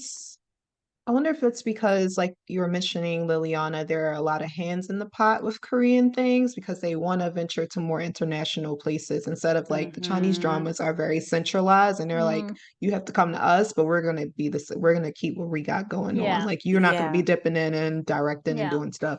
You're gonna have to come to us, okay? yeah. And maybe that's the secret sauce, like keep it in-house and keep it Mm. central to you to remain like what you are good at. Yeah, I think like for Korean dramas, the thing is, if they want to produce stuff like, let's pick on Alchemy of Souls, it is like, I will give it, it is stunning, visually stunning. Absolutely. Like, Mhm. I'm not going to argue that it isn't, because it definitely is. It's visually stunning. Mhm. But to do a drama like that, you need money. Like, realistically That's speaking, true. you Yeah, need money. yeah.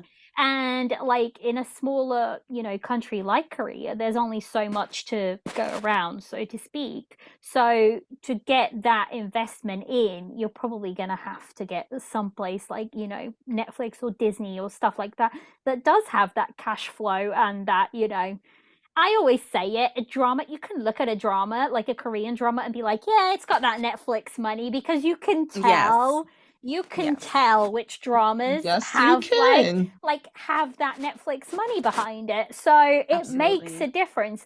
But I can also see that it's definitely like a give and take, and it's gonna have to lose Yeah, something in the process. it's Unfortunately, I true. feel like the storytelling for me personally is the thing that is suffering, and it's like, it's what made it so special to me. But Mm. and I feel like also we've seen like a lot of I don't know, I've been missing like the dramas, like, Naz was saying, like Move to Heaven, Nite Yeah, One Class, like these really Mm, yeah, powerful stories. yeah. And I feel like we haven't had one of those in a long time. So I'm Mm. hoping that's like one that I was really hoping to get. Is like Mhm. a really powerful story like that. Like Move to Heaven is, it's not long. I think it's a 12 episode, isn't it? Yeah, And it's yeah. so beautifully done. Like the It's stories this dramas tell. amazing. Even like a drama like Tomorrow, for example, Mhm. where Love mm, the Tomorrow. stories are really powerful. And I Yeah. feel like that's one of the best things that Korean dramas have, is like telling these really, really yeah. powerful stories. Yes. So yeah, I'm hopeful Mm, that they'll eventually get back to it. But I feel like, so if like Netflix wants things and it wants it like now, Yeah. yes. so they want, they I feel like something's gonna have to give, because Korean dramas, they used to, be written and then recorded and whatnot, and Yeah. there was Right. like a certain pace to it. But now I feel like, they're wanting more and more and more dramas to come out. Yes. But for that to happen, something has to give, I suppose. Yeah. Why does It's a it have to lot. be the writing? I know, I I know, know. I know. There's been like dramas where I've started watching and the first half is so promising, and then the second half it goes downhill, and I'm Yeah, like, just like you're like, why? what the heck happened? You Why? guys ruined it. What happened? So, Hmm. Ori, what are Awesome. your top Asian dramas? Yes. So for some reason, I haven't made a Chinese list yet. Like Naz was saying, we do have a K-drama list. I need to make a Chinese list. But like she said, Goblin, which Liliana, please just do like just Maybe, do like just Just do for four at a like, yeah, time. I don't pace know. yourself, and maybe when I eventually get over the I don't want to Female lead. yes, stage. Yeah. yes. I feel, and I tried it. Like I watched it in Yumi's cells, because she's Hmm. also in that, isn't Yeah, she? Yeah. And I was like, Kim. okay, she's not, I don't know. Okay. I don't know. Oh, I so have, maybe it's her, like her. It Maybe is it's her her acting that you're not acting. a fama, not a yeah, fan I of. don't know what it is. Sometimes, like, like sometimes you guys must have this. Like, some actors or some actresses just don't click for you. Like, there's Yeah. Hmm. just something about them, and sometimes you don't even know how to explain what it is. It just doesn't, click. Um, Right. I feel like one day I might be ready to like go back and give Yeah. Goblin another try. It's not going to Yeah. happen any day soon, though. Let's put Right. it Okay. that way. Right. That's Yeah. okay. Yeah, definitely have Goblin, and I don't know if you mentioned this, Mr. Sunshine too. That's like my top tier historical K-drama. That's on my list to watch. That is on my list to watch. Yes, that's what I loved about when I started watching C-dramas. I was like, oh, this is like Mr. Sunshine like type of epic, and just like the cinematography is just so good. And then on the C-drama side, I have Eternal Love and Love and Destiny. I love those two. Oh, that They're is a like really my good top one. ones. Yeah. Also love Ancient Love Poetry as well. But yeah, I love those. It's yeah. I feel like, I don't know if you do this, Liliana, but I go to, well, you mentioned this. I go to different countries for certain things. Yeah, for different things. Yeah. Yeah. So I don't watch the modern dramas a lot with C dramas, because I tend to watch those with K dramas. Not saying that they're not good with C dramas, but I want to be going to the different places for a Yeah, for reason. In different my things. mind, Yeah. I don't know. Yeah. I Yeah. don't know. But No, I feel that like I'm probably definitely missing makes out. sense. That definitely makes sense. A lot of the time, I'm also like I go to different, countries. But like if I want to watch BL or anything like that, then I tend to go for like Thai dramas. If I want to watch, youth dramas or chant or anything, that's Chinese dramas for me. So yeah, I definitely get that. So that's it. That's all my questions. But now you guys have some questions for me, which is like I don't think I've done this before with like guests. So this is fun. I'm looking forward to it.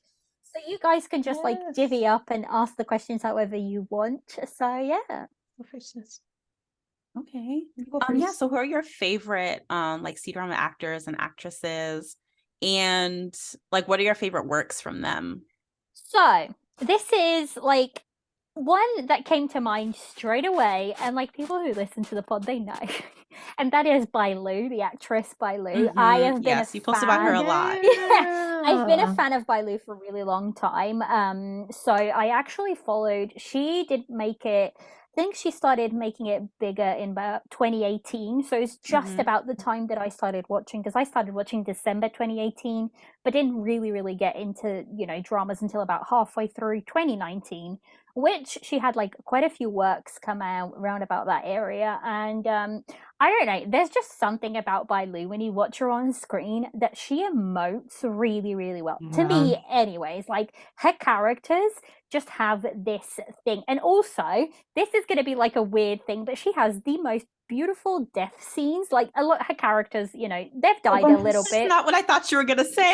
No. But if you've ever watched one of her like scenes where she kind of like dies, and it's bizarre, but she does these really well, because she just carries this emotion with her that is just incredible. And I really loved her. So one of my favorite works from her, right? I mean, no surprise that it's Till the End of the Moon. Like I loved her character. I need to watch that.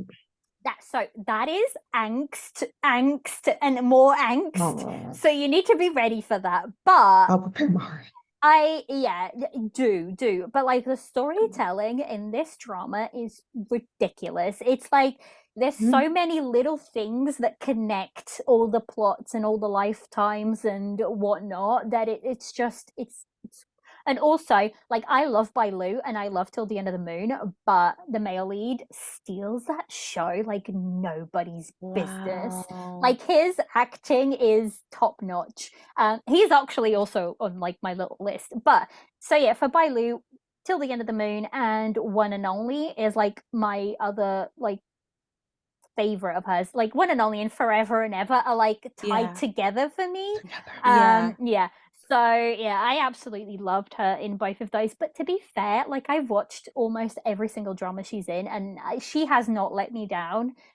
In terms of chemistry, she just has this really good chemistry with all of her co-stars, to the point that whenever she's doing a new drama and she's like recording with and it's coming on air, there's always dating rumors, because her chemistry tends to be like that good. She's had like dating rumors with every single one of her co-stars, because like the chemistry tends to be I love that. That's how it should always be. Yeah. So She better yeah, be top paid too. She better be getting that money, the coins. she is working. She really is. Okay. She's busy and booked, she is. But then again, like No, that's Chinese right. actors and actresses are always like, they literally are going from one drama to the next constantly. Like they are booked and busy a lot of the time. So yeah. Yeah. So the other, I've got like, I think I wrote down four or five. So Lu Yunqi, who is the guy who just played the male lead in Till the End of the Moon, and I actually have known him for a really long time because he plays the second male lead in Ashes of Love, which was my first drama. And even Mm. there, like I already really liked his acting and his, you know, character there. The problem has been that he hasn't really found good scripts. So he's the type of actor who I really enjoy, but his scripts don't often like his dramas don't often land for me. Yeah. Till the End of the Moon Mm. changed all of that, and people were like, oh my god, he can actually act. He plays like 3 different characters in this drama, and you distinctively Wow. know exactly who he is at all times because of like little micro expressions, little mannerisms. It's like, it is quite a thing to behold. I think like Wow. on the with Jess and Caitlin, we were talking about it. I think all 3 of us were like literally just gushing about Lu Yunqi because we loved him that much in this drama. So yeah, he's definitely like up there. I'm so excited to see what he goes on to do next, because I feel like, you know, it's going to be good. Another actor that I've got down is Xiao Zhan. He's like from one of my favorite works from him is The Untamed. So he's just Oh another one. yeah. So I have a theme going with favorite actors and actresses, and that tends to be people that like emote really, really well on Oh, screen wow. to the point where I connect with that person and I don't see that actor, I see that character. Yes. So yeah, that is like what happened. So I don't know if have you guys watched The Love Between Fairy and Devil? No, I've No, not. heard good things though. You definitely should. You definitely should. But the actor in it, the male lead, he's called Wang Hedi, but like a lot of people Yes. know him by like Dylan Wang. Dylan Wong. I Yes. had watched him in a couple of dramas before, and I was like, this man can't act. Like, I don't like him. I don't understand what's going on. And then, like, Love Between Fairy and Devil came out, and I was like, right, but it's Shansha. I always give Shansha a try, so I'm going to try it out. And then I was like, oh my God. It's not that he can't act, it's that he's been getting better and better at his roles, because he wasn't meant to be an actor, he was going to do something else.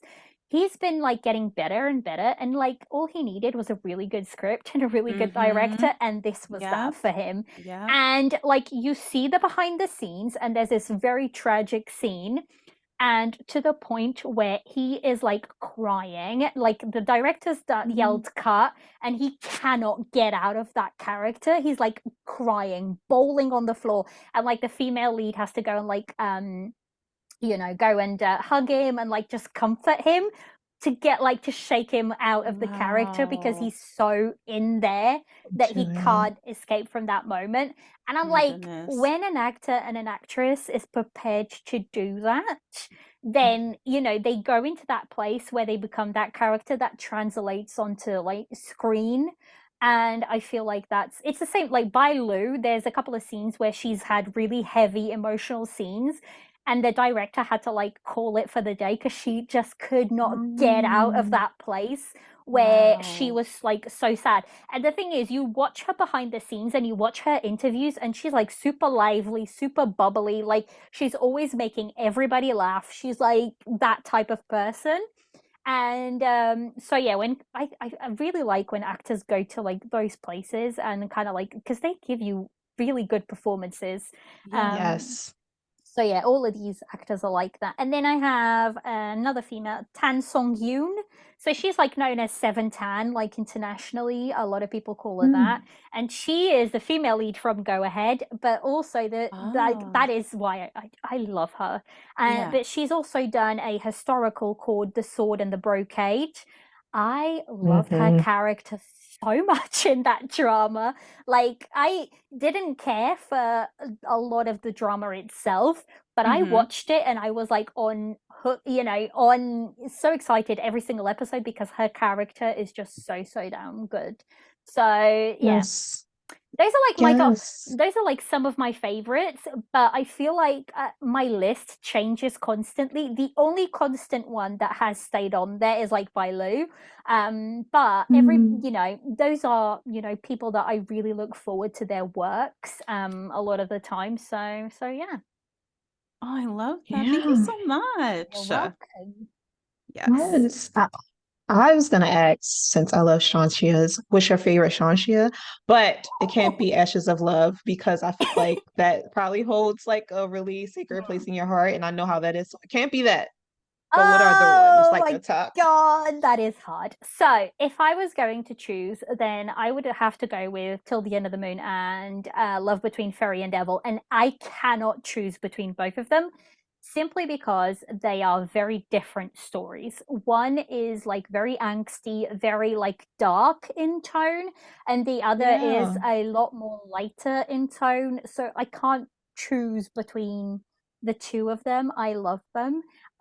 But if I was like to talk about other xianxas that maybe aren't as well known, one that I really, really love is called No Boundary. And that is like a love story between a goddess and a human. And, they kind of like team up to solve cases and stuff like that. So it's really, really interesting. I really enjoyed that one. And that one is one that is like not as well known. It's like not one of the big ones.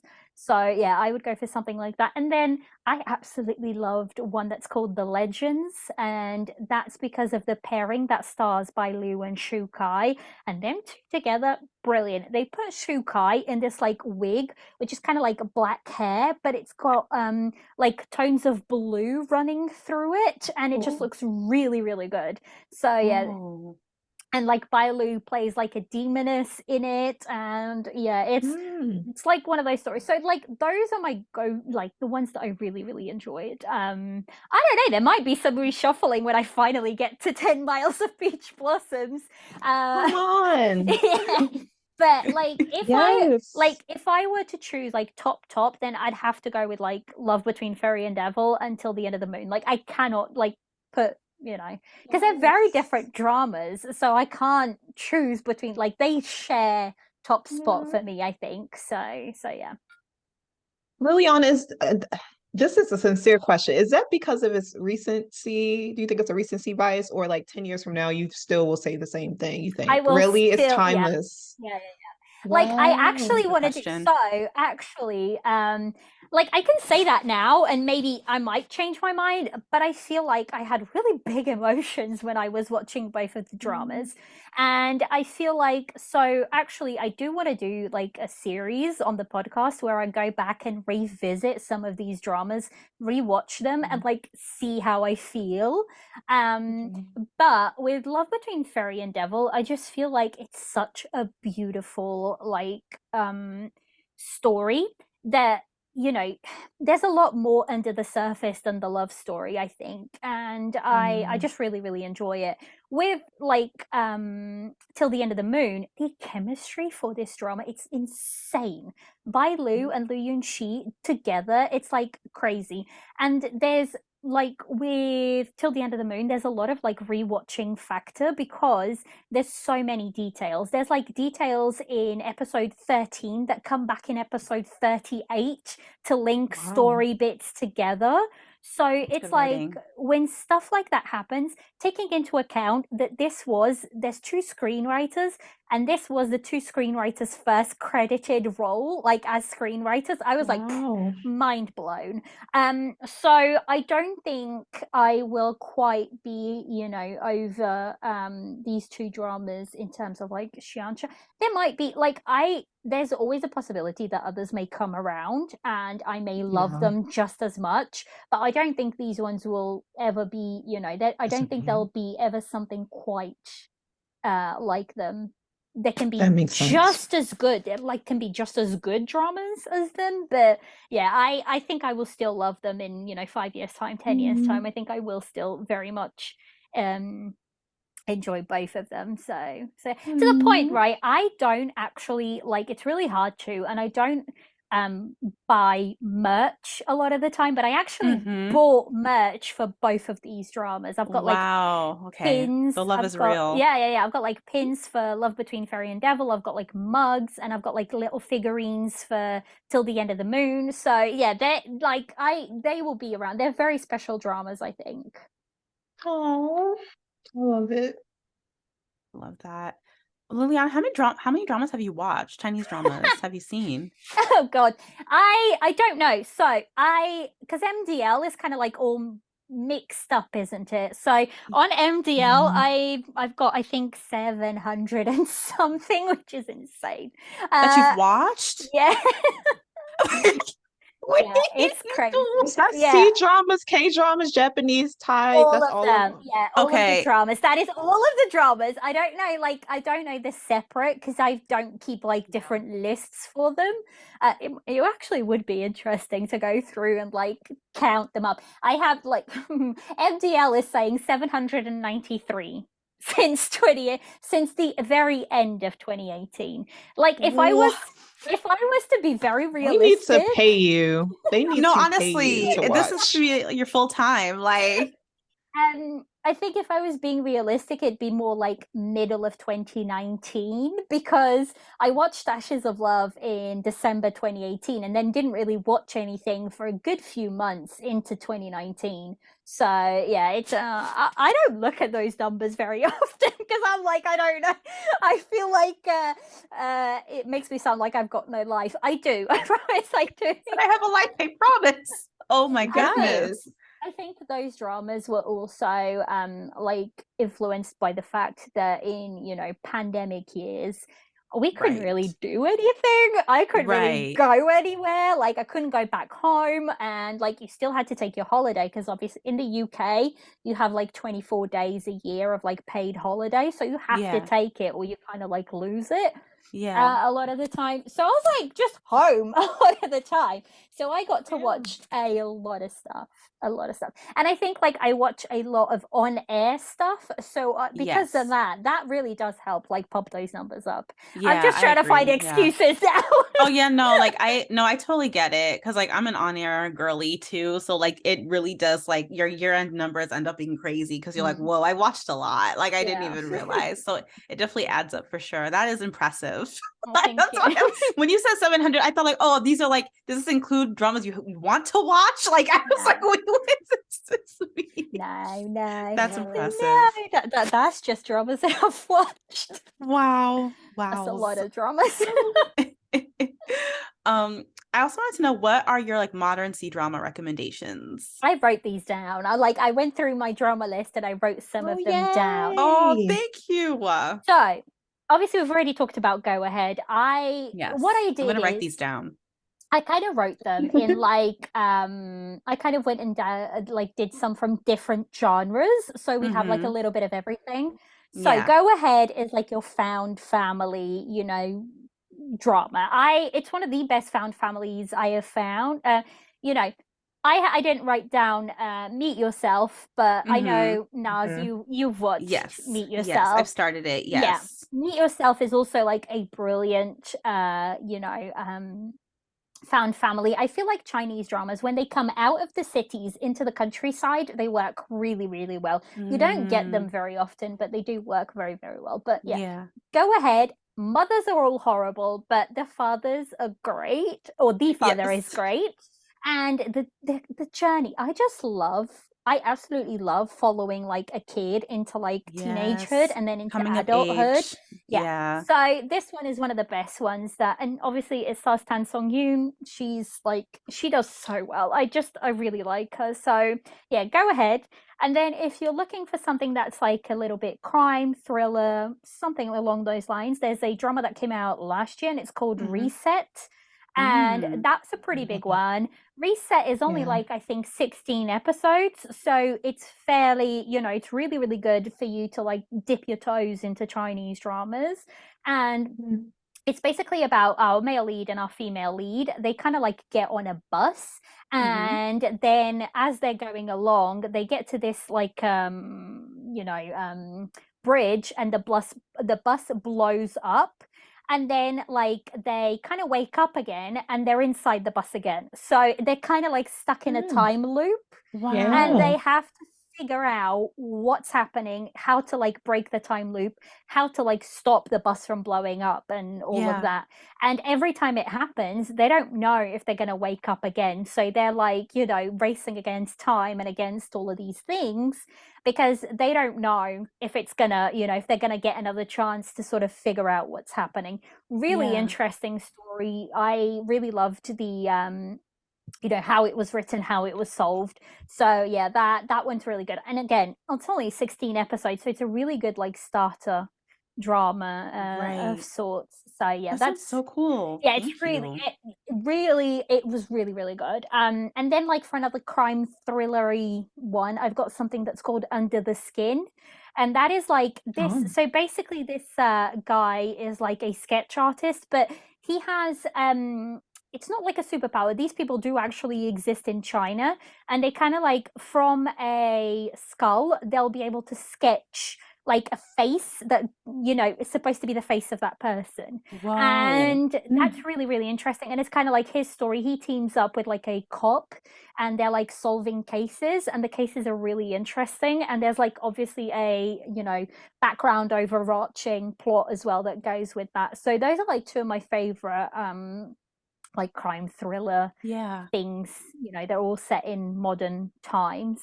And then another one that I have is called Lighter and Princess. Mm-hmm. I I really love enjoy. that. I love that drama. I love that drama. It was so good. The It is. angst. The angst. Yeah. The Okay. angst is real, and I am a real big fan of dramas that kind of like drop you in the middle of the plot, and then like they skip backwards to tell you how the characters got to that point. Yeah. And I love stories like that. We don't get them very often, but I feel like that's really interesting storytelling, because you're like all of the time you're like, how do these characters right now get to the point that we watched Yes. in episode 1, and you're like Yeah. trying to figure it out. So Lighter and Princess is that. I do know like that Lighter and Princess isn't a drama that's going to be for everybody, because the male lead is really cold. He's just like Yes. absurd a lot of the time. But I enjoyed it because of that, because the characters were really gray characters. They were like selfish and whatnot. But I feel like at that age in college, you know, it's kind of like you're trying to discover yourself. You can, you know, Right. it is the time to be selfish and to like do the things that you want to do and whatnot. So I really Right. enjoyed it for that, because it was, you know, gray characters, and it felt like, you know, almost real in a sense. So yeah, that's what I enjoyed about it, like for that drama. Yes, that one's on my list. It's already on my watch list yeah. too. Because yeah, Oriella told me about that one a while ago. Yeah, I do. Yeah. And then I have one that's called Unrequited Love. That's from Oh. 2019. Like Mm-hmm. that, because I specify the year because there is two dramas that are the Right. same story and they are the same name, Unrequited Love. The one that I'm talking about, the 2019 version, is 24 episodes. Okay. The other version is 30 something episodes, and I feel like the 2019 shorter version is the better version. Oh, okay, okay.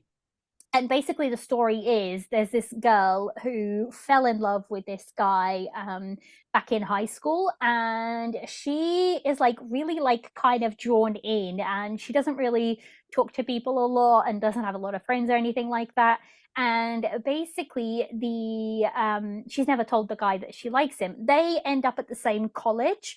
And what I liked about this is like when you first watch it, you think it's going to be like a really peppy, you know, drama and whatnot. But actually, once you get into it, there's a lot more depth to the drama than like you were, you know, originally thinking it would have. So yeah, I really, really enjoyed it. There's quite a bit of angst in this one, because obviously, like, you know, she's in love with him and she has been for a very long time. And then when they meet back up in college, he's really intrigued by her. But he doesn't really remember that they went to the same school or anything like that. So yeah, it's really interesting. I really enjoyed that one. And I feel like it's like one that is less known. Yeah. But yeah, so that's like what I went for that one. Then, like, for a rom-com, one of my favorite rom-coms is a drama called The Day of Becoming You. And Okay. it's a body switch drama. So basically, there is this like blogger journalist, and there is a famous like star K-pop star, not K-pop because it's Chinese drama, but like an idol. There's an idol. And he's really brooding. He's really, really like, you know, drawn in and whatnot. Right. And something happens between them and they switch bodies.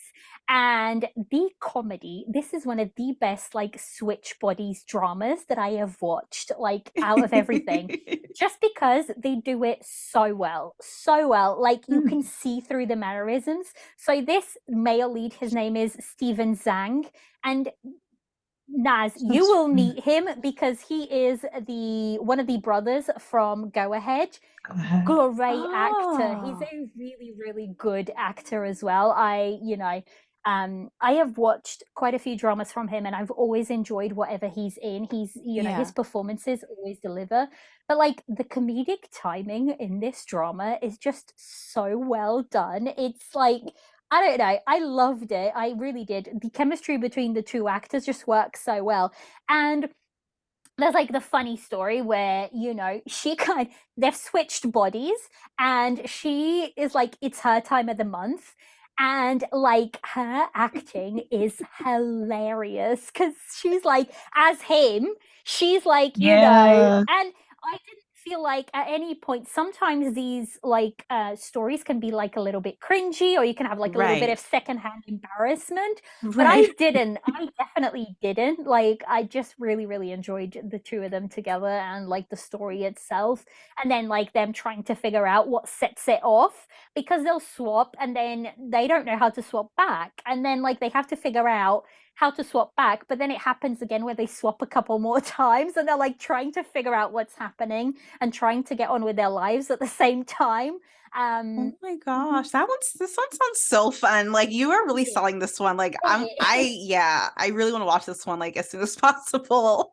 And this one isn't very, very long either. So so I just looked it up. It's like 26 episodes, I think. Yeah, so and The Day of Becoming You, another selling point for you, Naz. One of the screenwriters also wrote Meet Yourself, so there you go. You know, it's like a trio, so it's director and two screenwriters, and they tend to work together quite a bit. And that one is also that. And like the way these two screenwriters, they just write really good characters. So these are like two screenwriters that I tend to look, you know, forward to, and I tend to keep an eye out on them. So yeah, and then I've got two more. One I chose is My Fated Boy, and that is like a Nuna romance. I love a Nuna romance. It's really well done, really well done. These, like, the two parents kind of like know each other, and also some of the best parents that I've seen in like dramas. They're both really, really supporting and really caring. And basically this guy has kind of like you know, they've known each other since they were kids. She is obviously not a lot. I think they've got like an age gap. I can't remember how long, you know, I think it's like 5-10 years maybe between them. And I just feel like it's really good, like the conversations they have with each other and the way they like solve problems together, because obviously like age gaps don't necessarily have to be a problem, but like there's conversations that need to be had when there is an age gap, and they do those really, really well. So that's My Fated Boy. And then just the last one, like if you want a really good, like this is just pure youth drama, it's a drama called Our Secret.